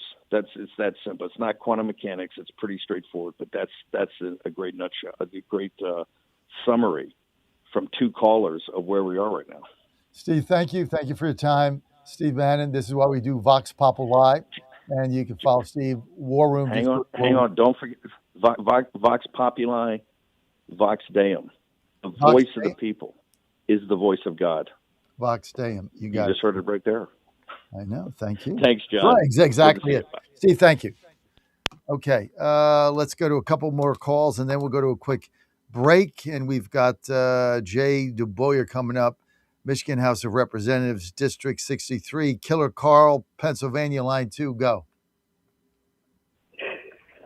Morning, John. Great show today. Great show. But, the first caller, that lady from Georgia, Tracy. I think she echoes what a lot of people are feeling right now, because let's be honest, it's not Trump. It's the GOP. It's the Senate. They're useless. Who's excited to go out and vote for these people? You see, the problem we have is the Democrat base is overcharged. They're ready to go. They're ready to do anything just to stop Trump. But what are we excited about? Are we excited about Lindsey Graham's sister? I'm not. And that's the problem we face. We have to find a way to energize the base. Take the war with Iran out of it, right? We have a Senate that refused to secure our elections. John Thune refused to do anything. And that's the problem. That's why the base is deflated. And I hear exactly what that lady is saying every single day. Every single day. So we got to really figure out a way to get this, to get our base charged up. And I know it's easy to say, well, you don't want the communists to take over. I get that. But, people are stuck in their everyday life and they're just not excited about it. They're not excited. And we don't have the intensity. We got 80 days to get there. But right now, we just don't have it. As bad as everything has gone, we still got a 50-50 shot to win this thing. So we can still turn it around. Carl, don't forget the Killer Carl Show, 8 to 9 a.m. on every Saturday across our network. Thank you, Killer Carl, for being with us. Let's get a very quick word from our sponsors when I get back. Jay DeBoer, Michigan House of Representatives, District 63. Well, they're fighting something there. We're going to find out what's going on. Stay with us. We'll be right back. Al Green here for SatPhone. When you're on the go, you want to know you're connected. If it's a family vacation or an off-the-grid escape to a remote destination, having reliable communication helps you feel safe and secure. You can't afford to find yourself in a dead zone. That's why you need SatPhone. SatPhones are reliable, durable, and give you global coverage. If you can get outside, you can get in touch. It's that simple. Make calls from your SatPhone to any regular cell phone in the United States. The phones are $1,500 value, but you can get yours free. Just sign up for a 15-month plan, $94.95 a month. Get 150 minutes monthly that roll to the next month. Go 3 months without using them, that's fine. Yes, 3 months, 450 minutes, all yours. Visit SAT123.com or call 855-980-5830. SAT123.com, 855-980-5830. Get surety and security with your sat phone. Call now. Don't touch that dial. You've found your home of the truth. Do you solemnly swear to tell the truth, whole truth, and nothing but the truth? With the best analysis in America. You can't handle the truth. And now back to the John Fredericks Show. Great to have you back on the John Fredericks Media Network. Jay DeBoer, Michigan House of Representatives, District 63. Jay, thanks for being with us. Thanks for your patience on hold. We had a lot of callers come in. Jay, I just want to start. Let's just start with this guy, Abdul El-Sayed. He's a Marxist, jihadist, communist, going on Hassan Piker a number of times, who called for basically more Americans to die on 9/11. Right. Deserved it and had it coming. Said, he has no problem with Hamas raping Jewish women, young girls. And he goes on a show 8 to 10 times. What the hell is the deal? How is this guy going to win there? Well, how do you lose this? Yeah, my belief is that he's not going to win. Michigan, I think, is ground zero this year. Abdul El-Sayed against Mike Rogers, Jocelyn Benson against John James. Trump endorsed, by the way, John James and Mike Rogers. This Abdul, socialism and communism is not knocking at the door, John. It's actually in our house right now. And the fact that this is what the Democrat Party has put up as a representation of who they are should be a very, very clear message to the people of the state of Michigan about the direction that party is headed. And it is disastrous for the people of the state of Michigan and for the people of the United States, for that matter. Let me just ask you, Jay, to be quite candid here. How does Mike Rogers not win this race? Well, I mean, I think you still have to be a campaigner. You still have to have a great message, which we have from a conservative perspective with Mike Rogers. And I think you have to work your butt off, right? And make sure that people understand the differentiation between these two, and educate the voters with what this really looks like. Because I'm going to tell you, one of the other items that I think we may talk about is that RX Kids thing. Abdul Al-Saeed sat on that board to help point that in the direction that he wanted it to go. And so, Mike Rogers is number one, he's a great candidate and a great patriot. And he is going to work his tail off. And I do believe at the end of the day, he will defeat Abdul Al-Saeed, because I do not believe the people of Michigan support what that individual stands for. Jay, let's talk about this 300 million. Was it 300 million in taxpayer dollars going to this? What was it? Kids RX, that is a complete scam. You guys are doing an inquiry on this. Walk us through what happened here. Yeah, absolutely. So I'm the chair of the House Oversight Committee. We pulled the director of this RX Kids in. $300 million had been allocated a couple budget cycles ago under the premise that money was designed to help pregnant moms, newborn children, health, welfare of them, those kinds of things. Well, what it turns out to be is a cash giveaway, direct payments. Essentially, it's a model and a precursor to the universal basic income. And in my opinion, it's a test pilot to that. There's no parameters, there's no measurements, there's no expectations of what it is spent on. There's no quality. You don't have to be you can be in the country illegally and receive these dollars. There's no guardrails around this taxpayer money to the tune of 300 million. The other interesting fact about this, maybe I'm hypersensitive to this, but it's going only into blue districts. How about that? Right? So it's not a statewide program.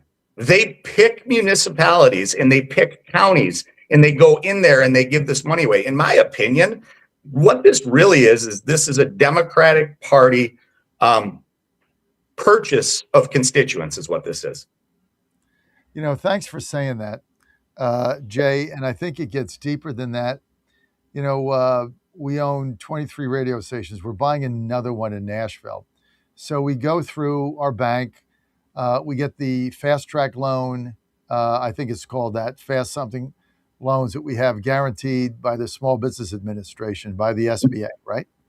Yeah. So our banker that we've dealt with before, that basically facilitates that.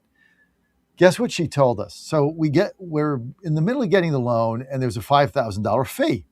And we're like, okay, well, that's, the SBA fee. She said, I didn't put this, you didn't do this the last time when you got this under the Biden administration, because the Biden administration waived the fee for everybody. I'm like, well, why'd they do that? Well, they just waived it. So, but now, this is the fee, the SBA's got costs, whatever. I said, fine, just roll in the loan. Then she tells me, our default rate is the highest it's been under Biden, because she said to me that we were told by Biden officials, this is what she told me, my banker there, we were told by Biden officials to fast track these loans regardless of their documents. Like, we look at them and we'd be like, no, this needs to be rejected. They don't have the credit, they don't have the collateral, they don't have a performer, they don't have a business plan. And the Biden administration told them to just go ahead and give it. So that's why they had the humongous default rate. And so where did the default rate go? To blue areas with Biden cronies. They basically were just transferring taxpayer dollars to their friends that were then kicking it back to the debts. This is USAID all over again. Yeah. That's what this is. They try to create cash programs and governmental programs under the auspice of look at how generous and caring we are, as they dole it out to individuals who do not qualify. By the way, there's no means test for RX Kids. Now think about that. Not a statewide program, a targeted program to communities, no means test, which means that a mother who actually needs the money in my community doesn't get it, while a potential millionaire in the city of Detroit gets it. That, my friend, is abhorrent. And it is a test pilot program for universal basic income. And by the way, to our friends in Ohio, They're coming into Cleveland. They've already announced it. RX Kids is going into Cleveland. Doesn't it make you wonder why they're going into these states, into Ohio? They're trying to develop a constituency base with free money is what they're trying to do. So how does this money get there in the Trump administration? So this gets there through an allocation from the state, right? That's who allocated these funds. Is that what you mean by your question? Yeah. How did the money get there? Yeah. These are allocated dollars. By the way, this is in addition to all of the other safety net programs that exist. WIC, food stamps, all of those other programs. The difference is those programs have guardrails around them. You have to prove your citizenship. You have to prove you have to means test. You have to demonstrate what you're spending your money on. You can only spend it on certain things. This program is a ruse. You have to remember Abdul El-Sayed on the advisory board, people from organizations like ESG on the advisory board, Jocelyn Benson's husband on the advisory board. You have to ask yourself why all these politicians are surrounding themselves on this. And I think there's a really simple answer. They're doling money out to build their constituency base. Jay DeBoyer with us, Michigan House of Representatives, District 3. Jay, where is Whitmer on this? Where is Gretchen Whitmer? If this is state money, is she looking the other way? Where is the governor? Yeah, she's been very quiet on this. But I can tell you that in this year's budget, initially there was a proposal to send around $20 million additional to this RX Kids, and that got stopped by the Republican House, which I'm proud to be a member of. And we were able to get that moved into other assistance programs, but the ones with guardrails. And Gretchen Whitmer agreed to that in the budget. So she's been rather quiet on it. What is your relationship with her? With Gretchen Whitmer, I don't know her that well. She's well liked in Michigan. She really is. She polls well in Michigan. But I can tell you that 8 years of her administration has driven Michigan to the bottom of almost every list that you would want to be at the top of, from education of our children to friendliness to business to tax policy. So it's, hey, you can like somebody and they can still do a really, really bad job. And my cards and my money are with John James to take the state back. And that will be a turning point for Michigan, in my opinion, when that happens. How about that governor's race? Who's the Democratic candidate? And what do you think about that? Because I think I have no doubt Rogers is going to win this race. He's at the top of the ticket, which is going to be helpful. Sure. I think Rogers is going to win this thing. I personally don't think it's going to be close. 3, maybe 5, but that's just me. Tell me about the governor's race. Sure. So the governor's race on the Democratic side, it's Jocelyn Benson, who has been the 8-year Secretary of State, which, by the way, horrific job, did a bad job with the 2020 election. Senate has lost in court, 10 times on her memorandums of instruction to local clerks on how to administer election law. But she's their nominee. John James, the Trump-endorsed nominee for governor on the Republican side. I've supported John since the beginning, since he got in the race. I think it's going to be a hard-fought race. The unique thing is that John James is out there putting his message out, what he stands for, what he's going to do, what his policies are, how he's going to make Michigan better. Jocelyn Benson, do yourself a favor and see what she stands for. She doesn't talk. She doesn't say anything. We've subpoenaed documents from her from the Oversight Committee. She doesn't provide them. When she does, they come in at the last minute. We're actually in court with her right now because she wouldn't provide things as simple as training documents for election workers to us. She blocked us. So we ended up having to go to court on that. And we're still in court fighting that. It's definitely going to be a race. She is more left than Gretchen Whitmer. She aligns herself already with Abdul El-Sayed. And so I think that people are going to get a really clear picture of the difference between conservatism and liberalism in this cycle in Michigan. And I'm really confident, with our blue collar Michigan, our sportsmen, our people who believe in hard work, our unions that appreciate their health insurance benefits that they've negotiated for.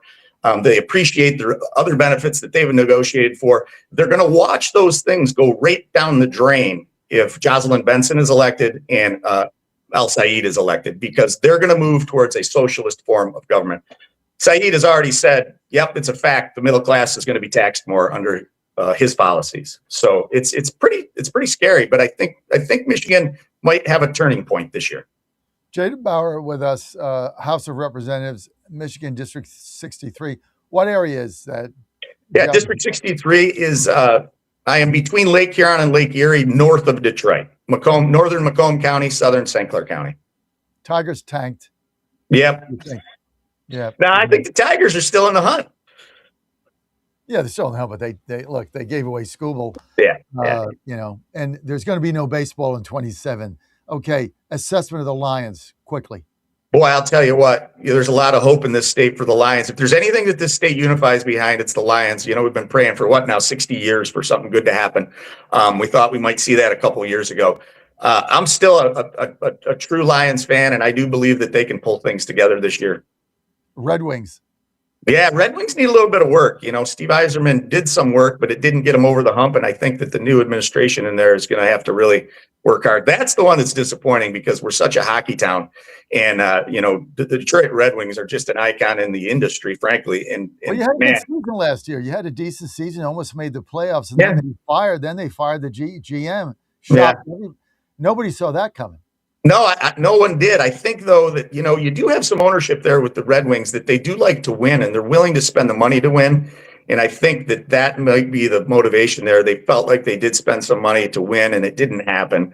So, sometimes you do have to shake it up just in order to get people a little bit more motivated. That's probably that. I mean, they stayed in the playoff hunt, I think, till the final week, right? Yeah, they were right there in the last couple of weeks. They were still in the hunt. Yeah, it was disappointing. Yeah. Give us the makeup of the state house. House of Representatives, state, Senate. What's the current makeup? Yep. Right now, the Republicans hold the House 58-52. We actually were the only legislative body in the country last cycle 2 years ago that flipped from blue to red. We were the only ones, and that was under the leadership of Speaker Matt Hall, who I'm going to tell you does a fantastic job. He sometimes he ties the Democrats in knots because.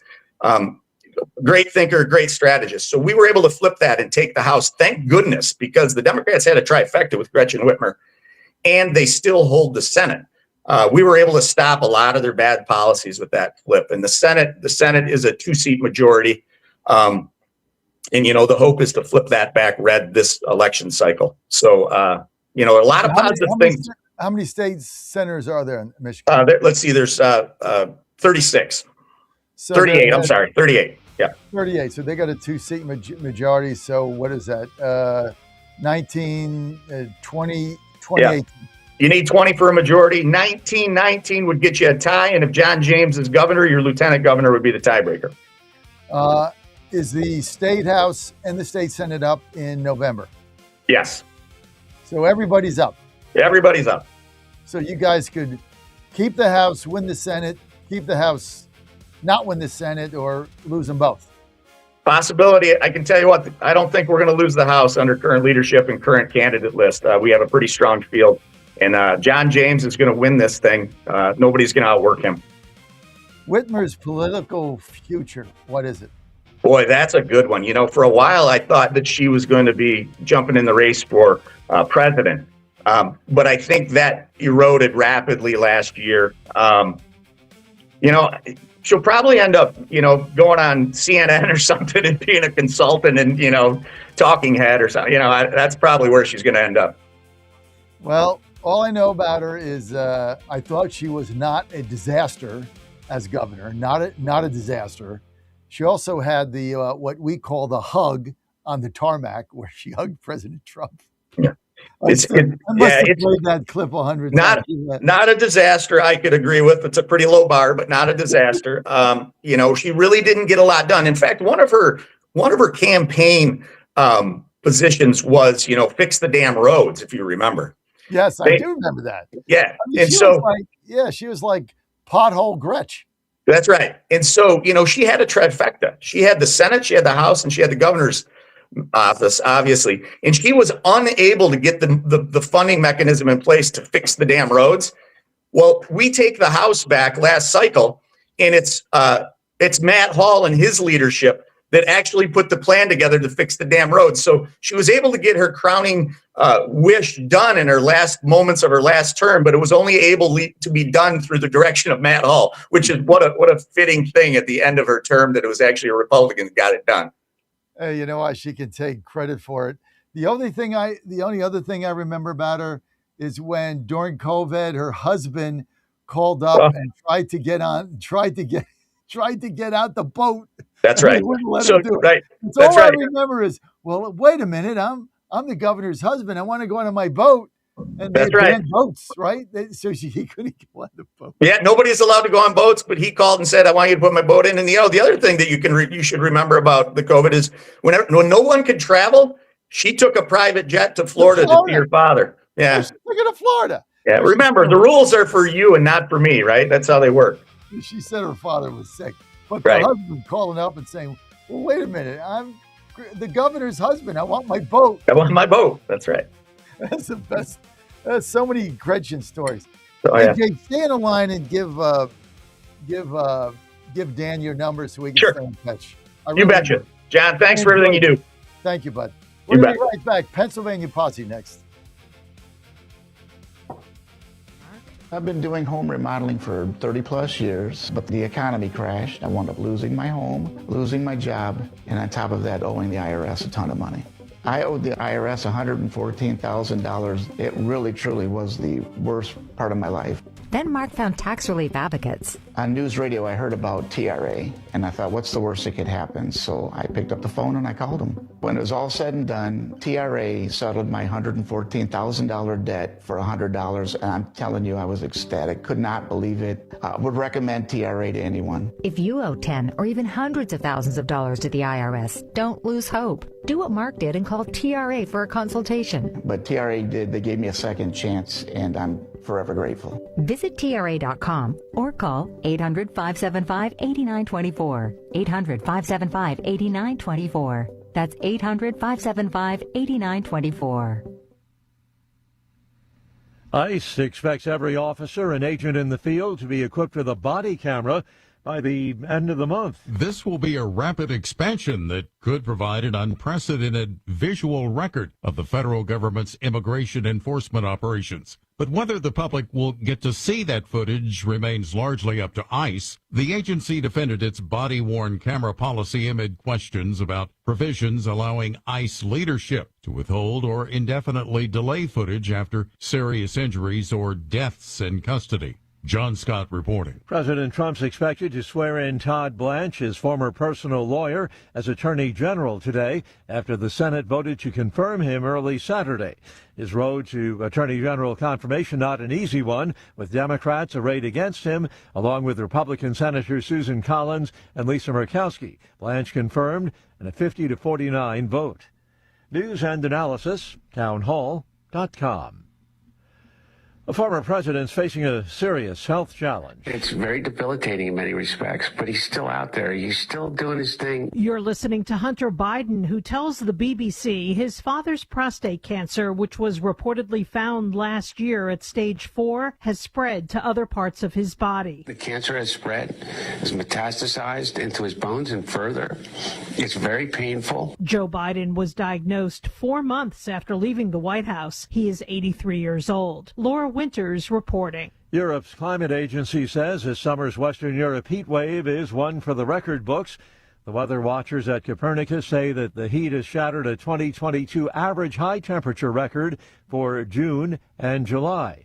France now bracing for its 5th heat wave alert of the season, adding to an intense stretch of hot weather that repeatedly sent temperatures soaring across France and England. More details, townhall.com.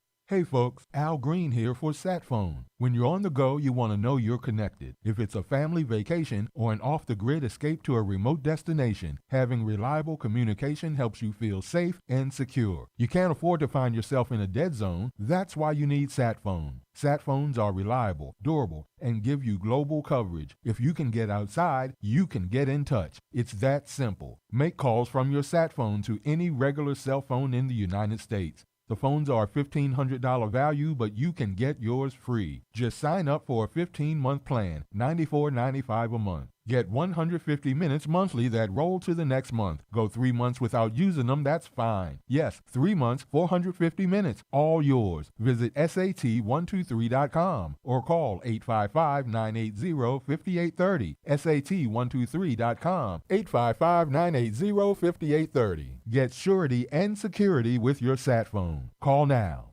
MyPillow's second annual mega sale is finally here. Get our patented premium MyPillows that adjust your exact individual needs to give you the best sleep of your life. When I got MyPillow, I'm asleep almost immediately. I stay asleep at night and I wake up more well-rested in the morning. I guarantee they're going to be the most comfortable pillows you'll ever own. King size only $24.98, queen size only $19.98. Giza Dream bed sheets, the best sheets in history, as low as $29.98. Lux Pierce 6-piece towel sets, towels that actually dry you. What a concept. Now only $39.98. And our made in the USA mattresses and mattress toppers as low as $99.98. So go to mypillow.com or call the number on your screen. Use your promo code to take advantage of our second annual mega sale. Plus, free shipping options available when you order today. So don't delay, order now. Washington is wasting $500 million every year on a federal supervision system that doesn't work. Probation officers are overwhelmed. Resources are going to people who pose zero threat, while actual dangerous individuals slip through the cracks. The Safer Supervision Act stops the waste and refocuses every dollar on protecting families from harm. President Trump's own pollster found about 80% of Trump voters want this fixed. It's time for Congress to get this done. Stop the waste. Protect our communities. Visit safersupervision.com. Paid for by the Reform Action Fund.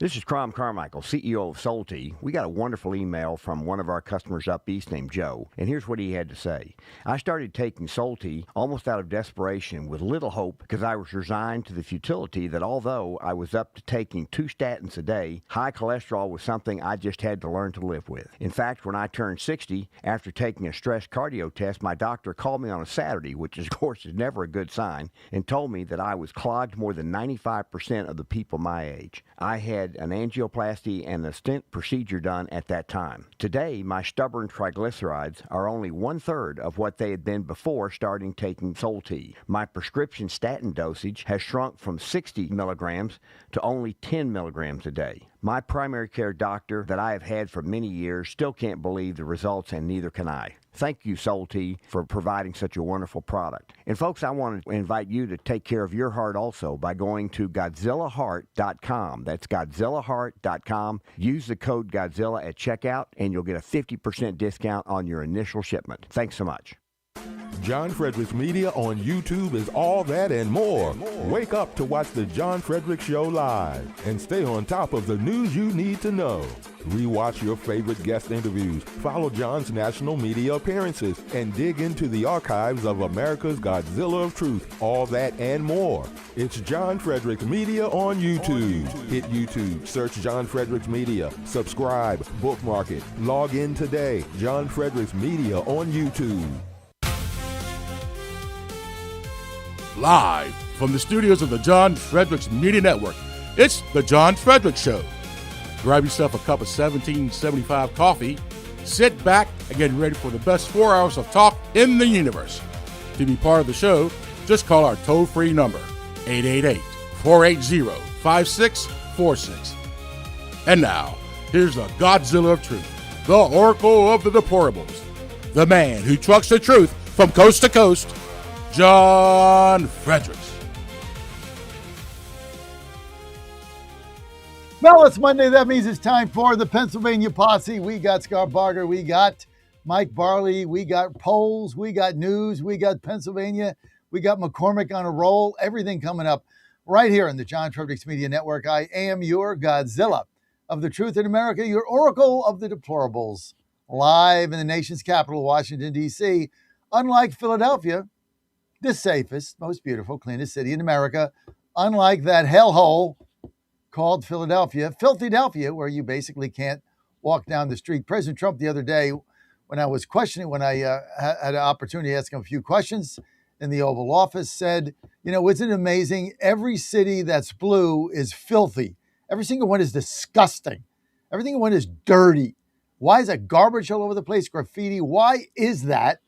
was his question. And he's got a point because they are. Anyway, it's good to have you with us. This segment of Pennsylvania Posse, sponsored by the Safer Supervision Act. So here's what's broken. This is just reality. I'm a big believer in this. Federal probation officers, well, they're managing over 100 cases each, should be 50. That's twice the recommended management number for them. Now, the Safer Supervision Act passed in 27 states. Really, this is a federal opportunity to make it uniform across the country. And the Safer Supervision Act fixes this. It lets officers focus on public safety threats instead of drowning in needless paperwork and supervising people that are doing all the right things, like have a job and with their families, drug and alcohol free, doing the right things to assimilate back in society. And there's no reason that they have to be supervised. So this law, which is now in the Senate, markup allows the probation officer to simply recommend to the judge that this person's doing great and they don't need to be supervised. And then the judge can review the case. So there's two sets of eyes on it. Judge can review the case and then make a determination if that person no longer needs to be supervised. And if the judge deems he or she doesn't, the supervision is gone and the probation officer has one less case. They can focus on those who really need to be supervised, because we've got to cut recidivism down in this country. And this is one of the things that lead to it's a natural progression of the First Step Act under President Trump. Now, more information, visit safersupervision.com. I've been a proponent of this from day one. Safersupervision.com. Tell your congressman, tell your senator to get off their duff and get this done. Of course, in the Senate, they don't do anything. So I guess that's a non-starter, but you can certainly do it in the House because they actually do things, kind of like Pennsylvania. And by the way, this has been paid for and authorized by the Reform Action Fund, and Reform Action Fund sponsored this message. Okay, it is that time again to get to the Pennsylvania Posse. As usual, all eyes on Pennsylvania. We got seats in play, and we got, as I've said before, all you got to do is look at 4 seats. Kiggins, Virginia, 2. Hampton Roads. Scott Perry, Pennsylvania. Fitzpatrick, Pennsylvania.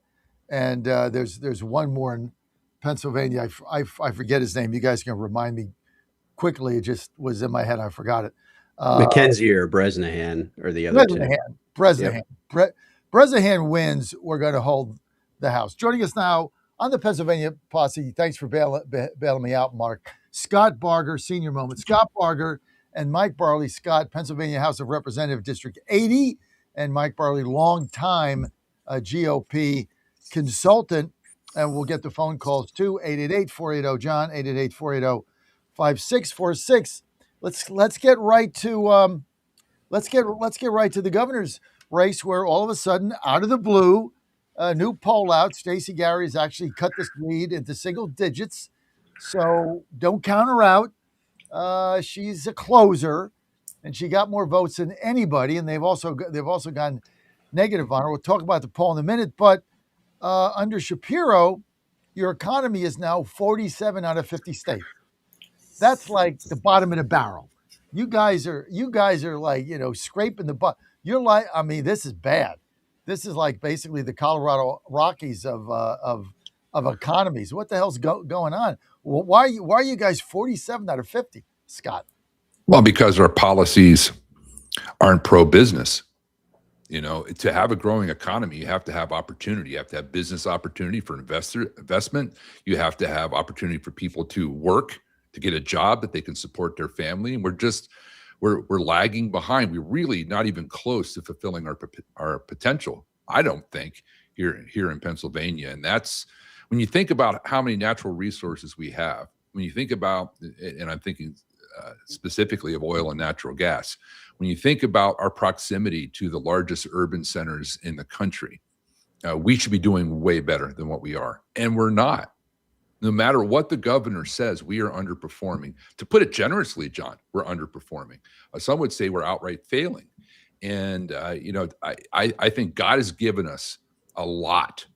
He has given us a lot, and we are not using it well here in Pennsylvania. So I think we have to get out of the way. It's the Republican mantra, isn't it? Get government out of the way and let the good people of Pennsylvania get to work. In fact, the governor himself said that in my district when he was talking to farmers. We need to get the government out of the way. I thought, who is this guy?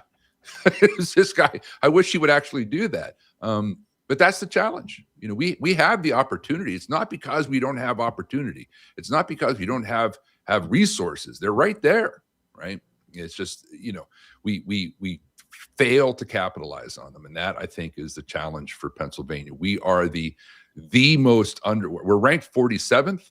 We're ranked number 1 in underperformance, I think, in the country. Hey, Scott, let me ask you this before we get to the economy. I just knocked my Maryland baseball cup off my desk and it broke. Is that good? Is that a good sign? Is that like, how's that? I'm going to take it as a good sign. That's a good sign. Is that a good sign? A good like sign. We're actually going to win some games in the Big Ten. Is that a good? Because it's like all over the floor, shattered. I'm like, oh, no. I'm not sure if that's a good thing. It's a good thing, right? Yeah, sure. Why not? Why not? It's a good omen, John. It's a good omen. It's scattered all over the floor. My poor Maryland baseball cup. All right, enough of that. Scott, look, Mike, you just heard what Scott said. I mean, how are you? This is one of the most powerful states in the nation. It's situated between everything, 2 major cities, all this land, all this oil, all this gas, right under your foot, all this coal, and all this, all this industry. How are you 47 out of 50 states? Over regulation, over taxation. You look at what we've done with the tremendous abundance of natural resources and the fact that it's trapped. We have not taken advantage of all of the natural resources and our location. The overwhelming majority of the population of North America is within a day's drive of Pennsylvania. And William Penn did a very good job grabbing the land he did, or was being gifted there, because it is, we do have all this here. Again, when it comes down to it, and you look at our gas prices in Pennsylvania, you look at it right there, and that tells you a lot. People don't stop for gas in Pennsylvania if they can avoid it, because you're going to pay an extra 50 cents. People don't want to put their businesses at a place that you have policies like that. And that's just one example. Again, when you look at it, it really comes down to those 2 things: over-regulation, over-taxation. Time and time again, if I'm looking to relocate a business, why would I go there? I mean, to be 47 out of 50 and running for re-election as governor, what did you think about Stacey Garrity cutting the new poll out by Penn Live? Stacey Garrity now within somewhat striking distance. She was down by double digits. Everybody was making fun of her campaign. Look, she has no money. It's not exactly operating on all cylinders, right? We all get that. But we've said from the beginning something about this young lady, right?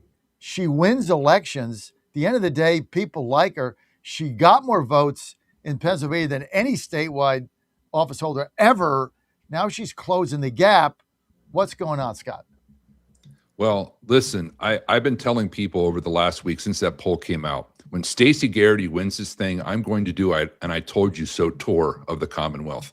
Because a year ago, when everyone was doom and gloom saying the blue wave is coming, I said, I don't think so. Because the progressive left is so far out, and they're winning elections in places, and we can see what's happening in these other cities, right? And people look at that in Pennsylvania and say, well, we don't want that here. And I didn't think the blue wave was coming. And I told people, remember, Stacey is she's one of the most successful, maybe the most successful statewide candidate ever in the Commonwealth. She's come from behind. She was the nobody who would never win the treasurer's race, and she did. On the other hand, Governor Shapiro has never had a real challenge. Not really. Not a real challenge his entire political career. And so here she comes. And within 7 points, and she's going to be outspent. About a week ago, 2 weeks ago, when the governor first went negative on her, I was elated because to me, the worst case scenario was that he would ignore Stacey Garrity the entire way through until up to the end, right? Because that means she's no threat. That he went negative in August tells me that he knows she can beat him. What do you think, Mike? Look, I think this race was always going to close. I think, Scott said it. I remember when Stacey ran the first time and everybody, I remember getting a call. They said, well, what do you think of this Stacey Garrity? Does she have a shot? And I was just as bad as everybody else. I was like, look, I don't think she can win. This Joe Torsella has got a ton of money. He's going to win. He's the anointed guy that's going to be the next big thing here in Pennsylvania. And Stacey did what she has always done in her political career and proved a lot of people wrong. She has a very impressive resume that she's only bolstered with her statewide, service. She works incredibly hard. I think anybody who thought this was going to be some sort of blowout just doesn't know Stacey Garrity. So I think the hard work she's putting in, hopefully this translates for her campaign to raising some money. I think that, obviously you can't ignore that side of it. You're going to have to get your message out. But I think to all the points that Scott said, when you go negative, it shows something in the polling on the other side that they're reacting to. You know what I love about her is she's a bundle of energy and she never wavers. Like they basically put that negative ad out on her. I got featured in it, so she made me famous. Shapiro made me famous. Thank you. But the other thing is, they basically tied her to MAGA and to Trump, and she's like, yeah, yes, that's me. Yep, I admit it. I'm a Trump supporter. By the way, Trump carried the state. I mean, that was the funniest thing for me. Is like she's like, yeah, Trump carried the state. Now I'm going to carry it. Like that was all they had. She's tough to lay a glove on. It's going to be interesting. Let's get to a phone call for Scott Barger. I'm sorry. Cindy in Du Bois, Pennsylvania, has a question for Delegate Barger. Cindy, go ahead. Hi. First of all, I want to tell you that my husband and I just went on a fundraiser train ride for Stacey Garrity. That was nice. And at the end of it, Glenn Thompson had refreshments for us, and it was really something because we saw two eagles fly over top of the crowd, two bald eagles, which I thought was pretty cool.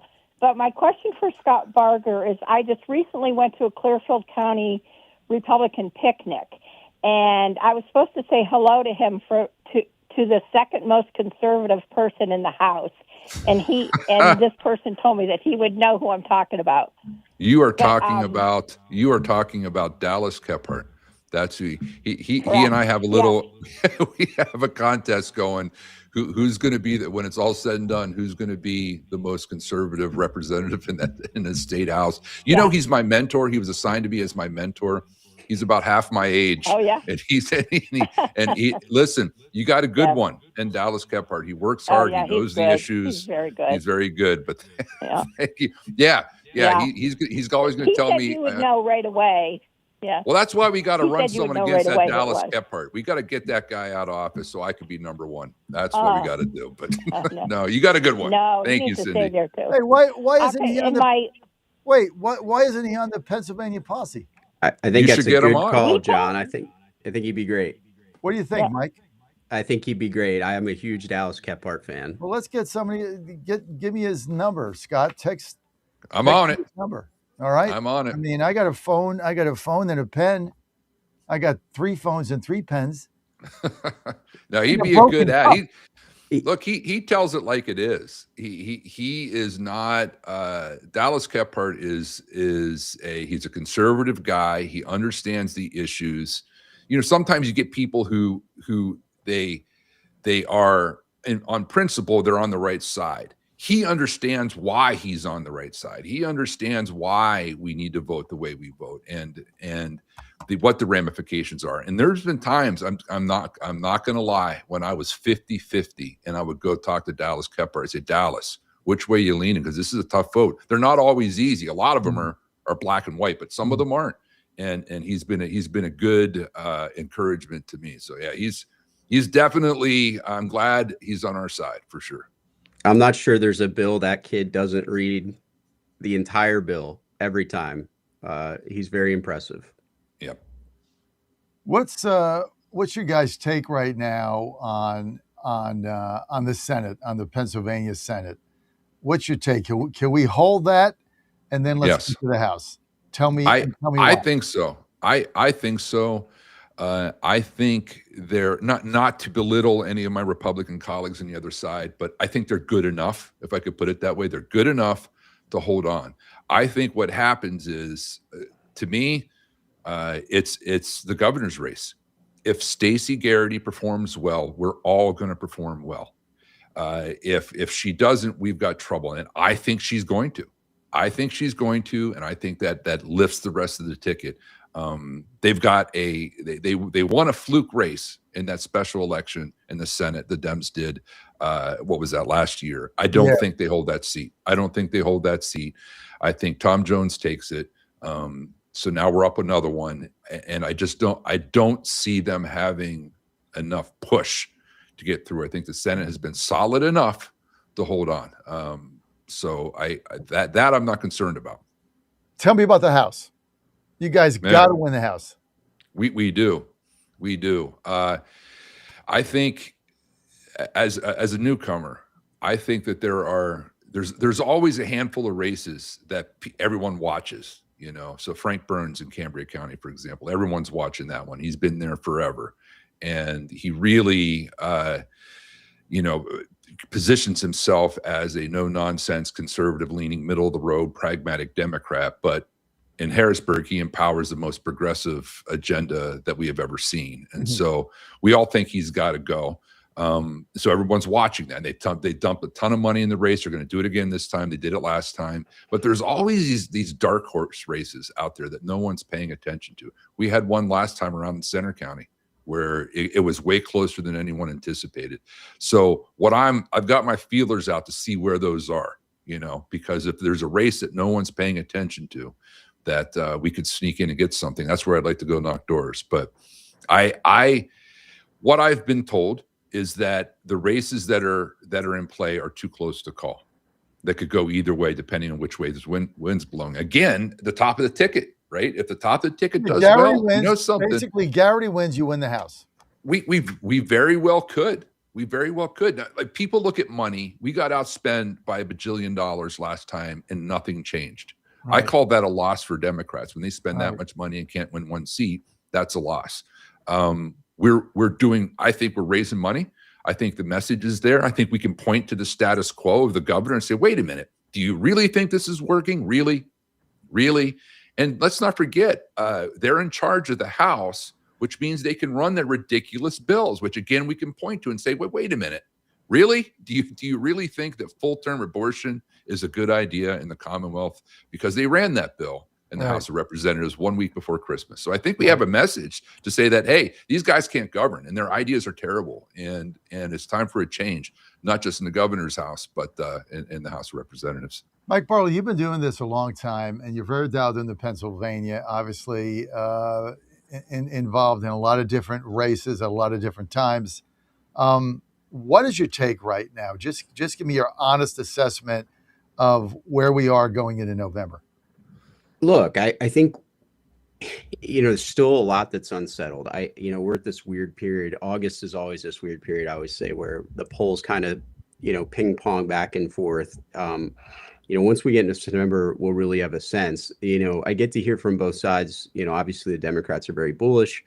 I think it's probably somewhere in the middle. Honestly, I don't think it's this blue wave that people are predicting is going to come. I think it's going to be a lot. Look, I think they have advantages. They always have advantages when, the Republicans or, the opposing parties in the White House that always has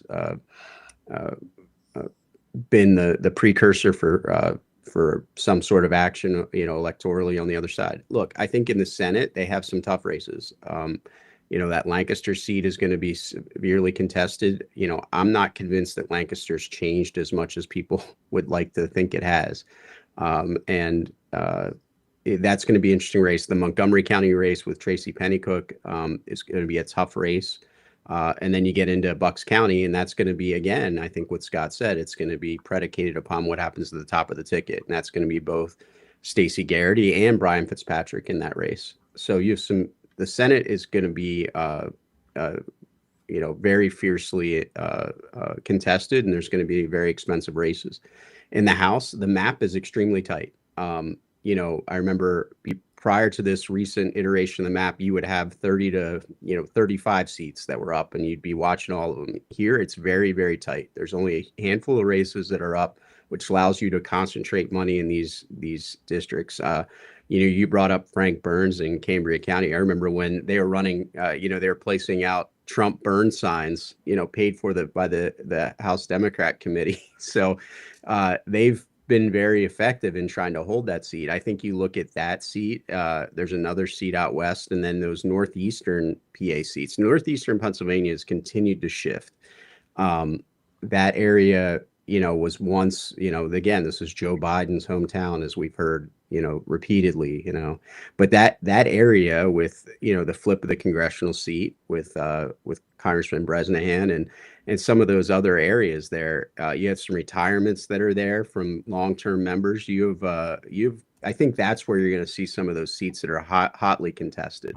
What about if Doug Mastriano gets confirmed ambassador September? It's going to be after Labor Day. What happens to his seat? Look, that's a solid Republican seat. They'll have a conferring meeting and choose a nominee between those two county party GOPs, and we'll go from there. But I'm sure we'll retain that seat. All right. But it's not going to stay open, right? So they can have a primary. So they'll just have the executive committee will get together and choose a nominee. Well, it's an interesting one because the lieutenant governor gets to call that special election. So I've actually been thinking about, there are games that could be played there, John. Because it looks like his confirmation is likely to come in the second week of September. It should be then the special election should be held on the November election if nothing is being held up. Right. But then there's then anybody can run, right? Well, that person would hold that seat for 2 years, basically. There would be an election between the Republican and the Democrat there, and then a person gets to hold the seat till the end of the term. We'll see what happens. Now, he could be held up just like they jettisoned Carrie Lake out. She was supposed to be ambassador to Jamaica. I think it was Cornyn or Tillis. Somebody stopped her, so she's not gonna win. So she's out. Yeah. Any prediction on movement in the Senate? Good luck, right? Well, because they nominated Mastriano and Carrie Lake at the same time. Lake's gone. Tillis said no. He just stopped her for whatever reason. I don't want to get into it on Pennsylvania Posse, but then Mastriano, this is not a done deal. I think he's going to get there based on what he's done in intel, and he's serving that part of the nation. I think it's very difficult to vote against him or to hold him up. So I think he eventually gets there, which would make that seat open. Guys, hang in there. We're going to be right back. Quick word from our sponsors. Plus, we're going to be taking your calls on Pennsylvania Posse, 888-480-JOHN, 888-480-5646. Mike Farley, GOP consultant.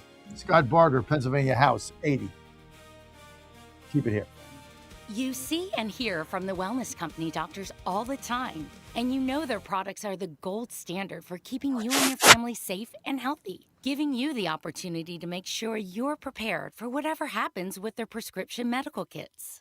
Additionally, the wellness company offers a variety of products, from parasite cleanses to methylene blue to weight loss and so much more. Make America healthy again starts at home. Do your part and protect the health of you and your family. Live a healthier, longer, and more satisfying life. Go to twc.health/Godzilla and order. That's twc.health/Godzilla. Use promo code Godzilla to save 10% today. Everybody's talking about weight loss injections because the results are so dramatic. They work by lowering blood sugar and reducing appetite. So, what if you're looking to lose weight but not interested in painful weekly injections, especially when you hear about some of those intense side effects? That's why doctors created a weight loss supplement called Lean, and the results are remarkable. The ingredients studied in Lean have been shown to lower your blood sugar, burn fat by converting it into energy, and curb your appetite and cravings, so you're not as hungry. But listen, Lean is not for the casual dieter with only a few pounds to lose. The doctors at Brickhouse Nutrition created Lean for frustrated dieters with 10 or more pounds to lose. Get started with 20% off and free rush shipping so you can add Lean to your healthy diet and exercise plan. Go to takelean.com and enter the code Godzilla for your discount. That's discount code Godzilla at takelean.com.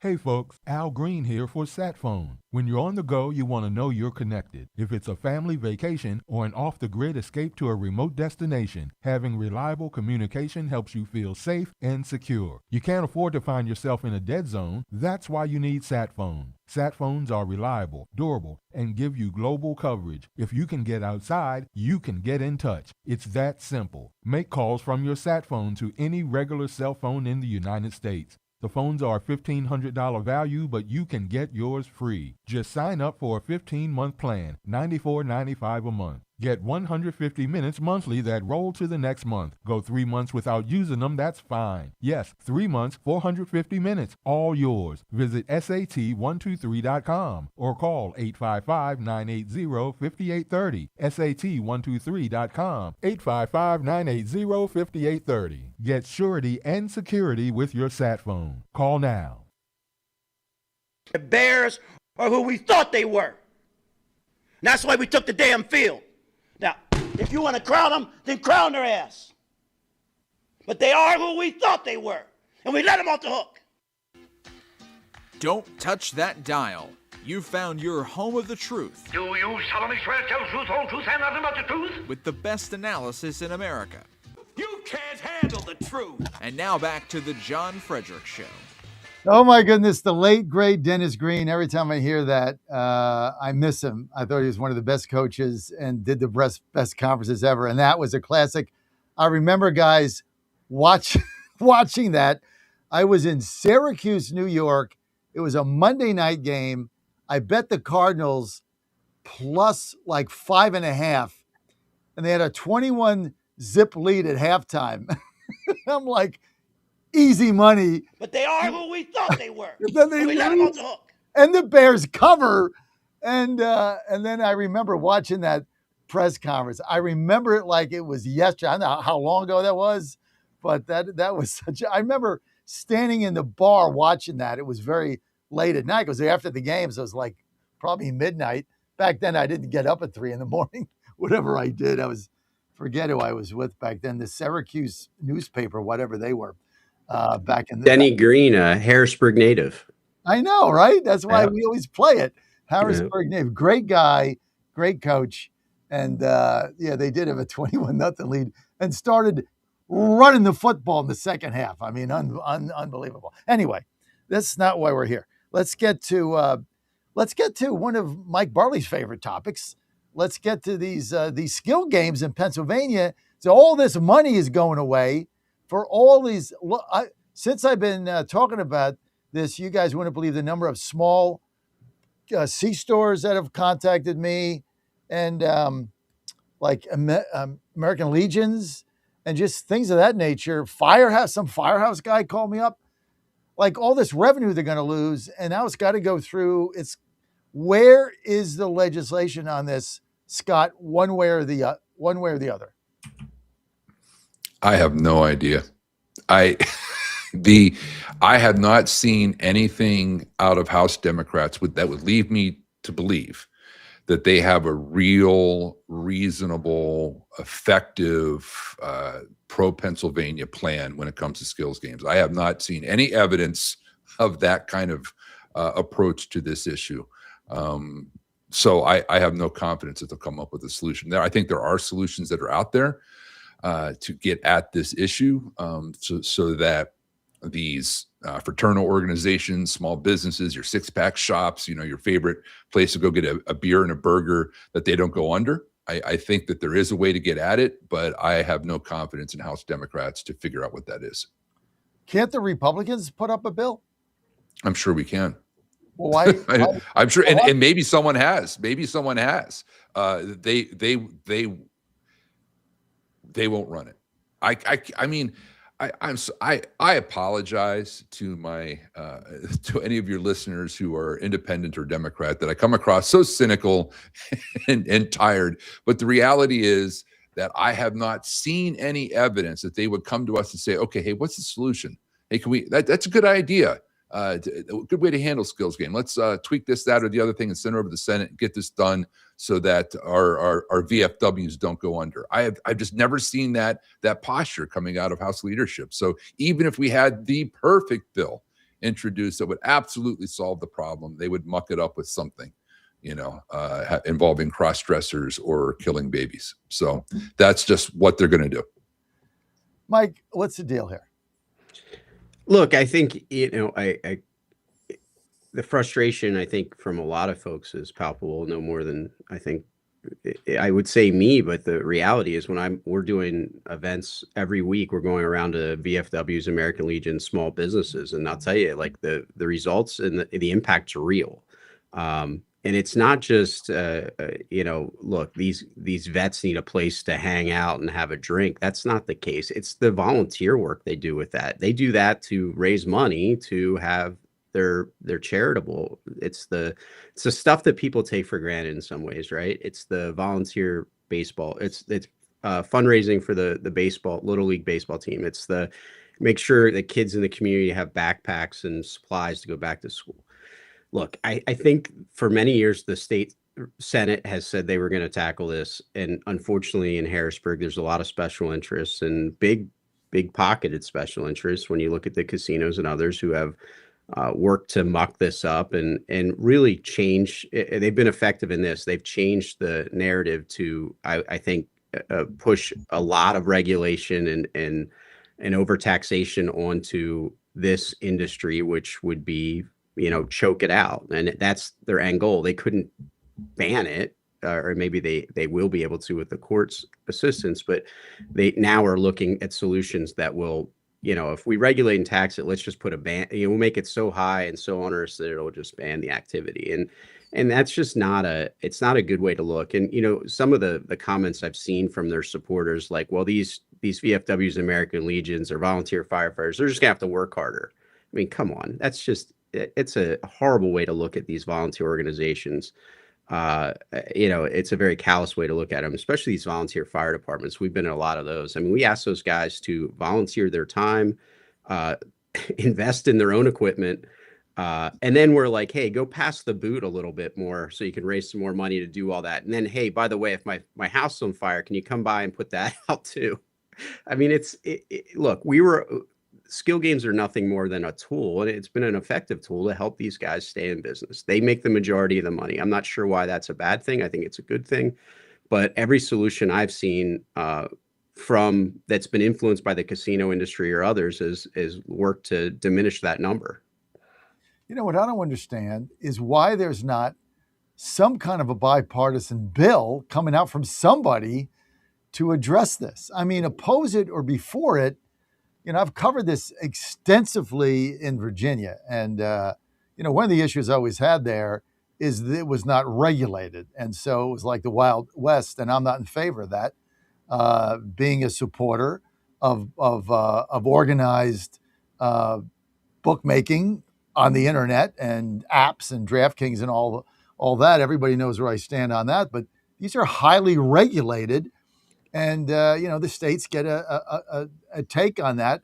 And if you have like I go in D.C., I like to go to my Caesar's kiosk at the ABC liquor store right across the street. That's where I make my baseball bets. Well, that liquor store is getting a percentage of every time I make the wager. I could go, this is true.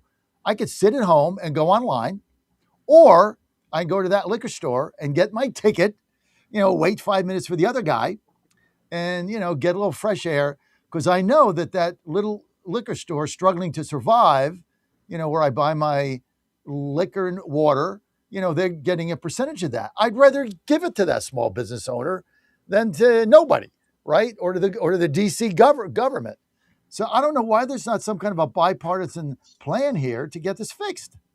There's two bills that are out there right now, Senate Bill 1079 and House Bill 2213. Both are sponsored by Republicans and Democrats, urban and rural, that have the same concerns. And look, for the state, it would raise about $300 million annually. So it's not money that wouldn't be needed, and it's something that would make a framework like this work and still allow these clubs and small businesses to earn enough money to make these games profitable. However, it takes leadership to call those bills up, and that's where we got to build the pressure and continue to push and see if we can't get some movement. Just have the bill come up, and then like everybody can debate it. I mean, that's what they did in Virginia 3 sessions in a row, right? Bill comes up. I didn't back it, but it was a debate, and you had it, and it went to the governor's office twice, right? It got passed, and two different governors vetoed it, but you had a debate, which I was in favor of. And so I can't see why this thing, when does your clock run out there?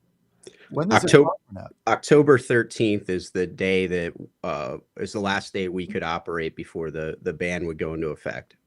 And look, I've been very clear with everybody. We will not operate if that goes into effect. I think, some would may be looking for that to happen, but I can tell you that Pennsylvania Skill Games and Pace-O-Matic will not operate.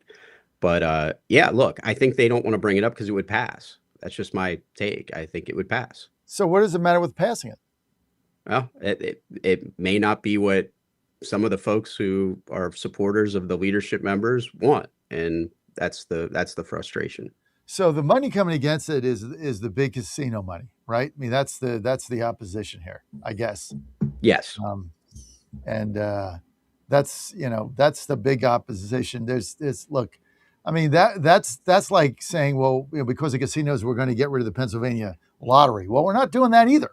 So people want to go bet the lottery, they bet the lottery. I mean, you want to do skill game, do a skill game. You're right.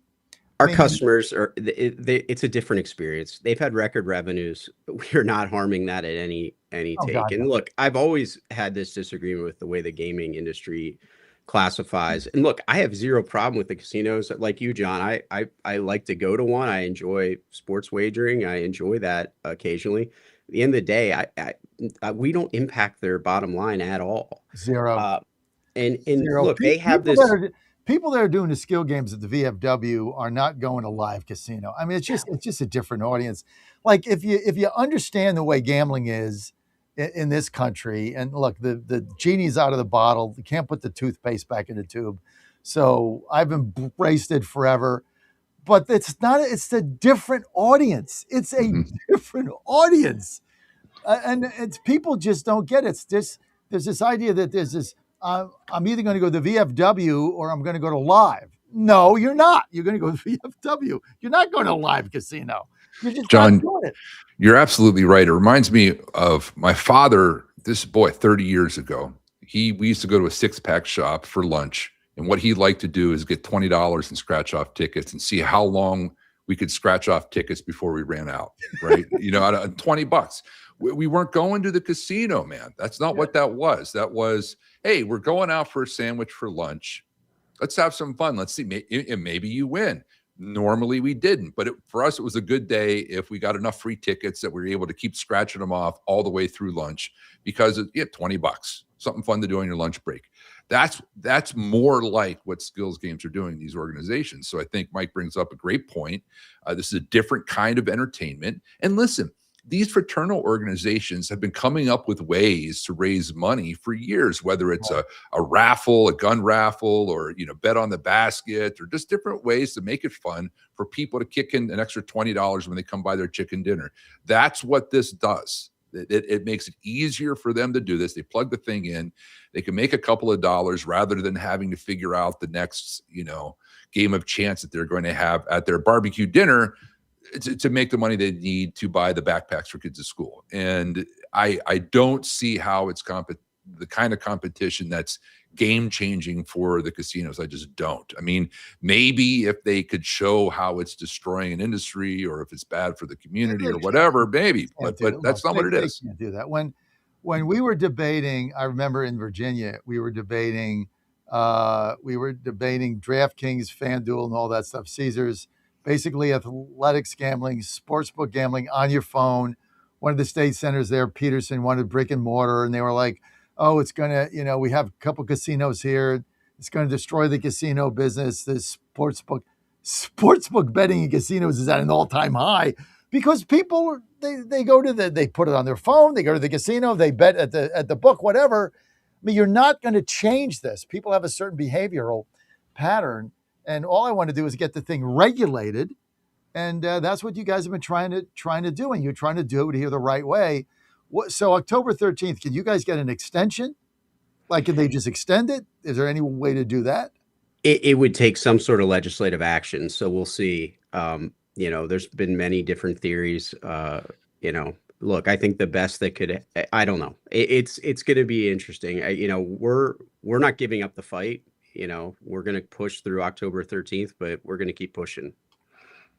So what happens October 13th? Then if you cease to opt, then immediately all of these places, depending on that revenue, it's gone in like one day. Does that then exert more pressure?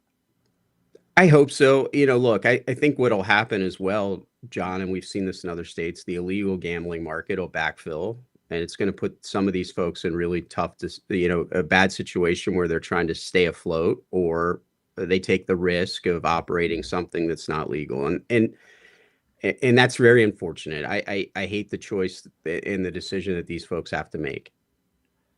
Yeah, because you want to operate the way you're operating, but you want it to be above board and legal, and you do. I mean, that's what happened in other states, is it puts these people in a position where, then they're trying to find a loophole to take it. I'm dumbfounded why there's not just legislation being debated.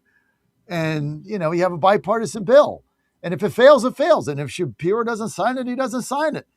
But at least you're debating it. Right now, it's just the only people debating it are us. It's insane. All right, I don't know. Let's get to. I'm for debate. How's that?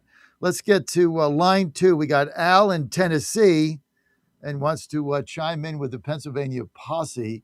I guess I don't know why you're in Tennessee. You want to jump into Pennsylvania, Al? But go ahead. Oh, are you ready? Yeah, go ahead. Okay, all right. What I don't understand is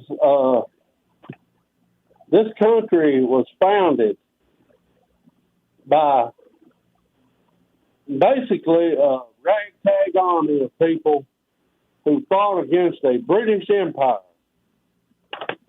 And people have lost their way in this country. They don't believe God blessed that army to win that battle.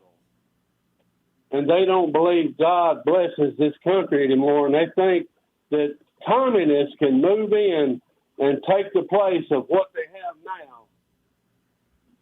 And they would have it just as well, but they wouldn't. Their freedoms are going to disappear. They're going to lose their freedom because of communism. They're going to lose their freedoms, and it may not happen overnight, but it's going to happen slowly but surely. And people have lost their way. God's testing this country to see if people are looking for him to have the answers. And if they don't think he has the answers, thank you, Al. Al, thank you. I think you're spot on, especially in Pennsylvania, where you guys were the center of the revolution and the center of freedom, Scott. Yeah, absolutely. I mean, look, if you ask any of my children, who are all, the youngest is now just turned 17, give me one quote that your dad always said, they would all without exception say this: communism has failed every time it's been tried. And Al's right. I appreciate his frustration. He is not wrong that where communism has been allowed to gain a foothold, it has killed people. It has destroyed countries. It has obliterated civilizations. And so we should be afraid of it. We should fear for the sake of our children and the future of our country. Mike? Yeah, I mean, look, this is it's real, right? I mean, we've had these crazy thoughts and theories pop up in debate in the past, but to see these folks winning primaries, it's not really Republican versus Democrat, it's America versus communism. And that's really the debate we're going to have here, which is scary. All right, let's get to Mel in Saratoga, New York. Mel, you're on with the Pennsylvania Posse. Mel, go ahead. Good morning, John. Thank you for taking my call. You know, I was just thought you guys were talking about these sports betting and telebet. You know what killed the crowd at the racetracks is OTB, off-track betting. They got Naira bet, you got this bet, that bet, and everything else bet. You go to Aqueduct before Aqueduct got closed. You could shoot off a cannon from one end to the other of the grandstand and not hit anybody. That's because everybody's either at OTB or they're betting on their phone. I think that kind of stuff needs to be outlawed. Fill the grandstands back up. Put people back in the seats. Yeah, put it. Because the sport, Mel, I love you to death. Go ahead. Love you to death. I've been in the business. It's sad. I understand. Aqueduct closing broke my heart. Roosevelt broke my heart. Brandywine, Liberty Bell. You guys know Liberty Bell. I used to stable there. Broke my heart. But you can't put the genie back in the bottle. I mean, that thing is out. It's done. I mean, I wanted to bet a horse yesterday. I live in D.C., right? So I'm a horse owner. I want to bet a horse. I live in D.C. Oh, in D.C., I can bet anything in the world, but you can't bet horses. So I got to get on the metro. This is really bad. I got to get on the metro, go 3 stops to Roslyn, Virginia, get off the train, make my bet, get back on the train, go back home in order to bet my horse, who did happen to win. So look, we're not going to get this back in the bottle. OTB it is there. It's not going to change, but I understand what you're saying. And the racetrack experience today for the people that go is a great experience. We have so many beautiful tracks in this country, many of them right here in Pennsylvania,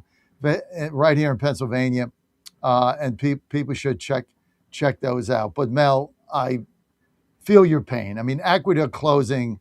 I mean, I was going there since I was a kid. Race there, seeing it close, sad day, no doubt. But look, you still got Saratoga, and you got Belmont. But now, this isn't really Pennsylvania. But now you got Pimlico. The Churchill Downs kicked Pimlico out of the Triple Crown. Like what? What do you guys think about that? That's not good. And then Maryland's got to move their Pimlico to Sunday. I don't mean to take your guys' time on this, but Mel knows how to push my buttons.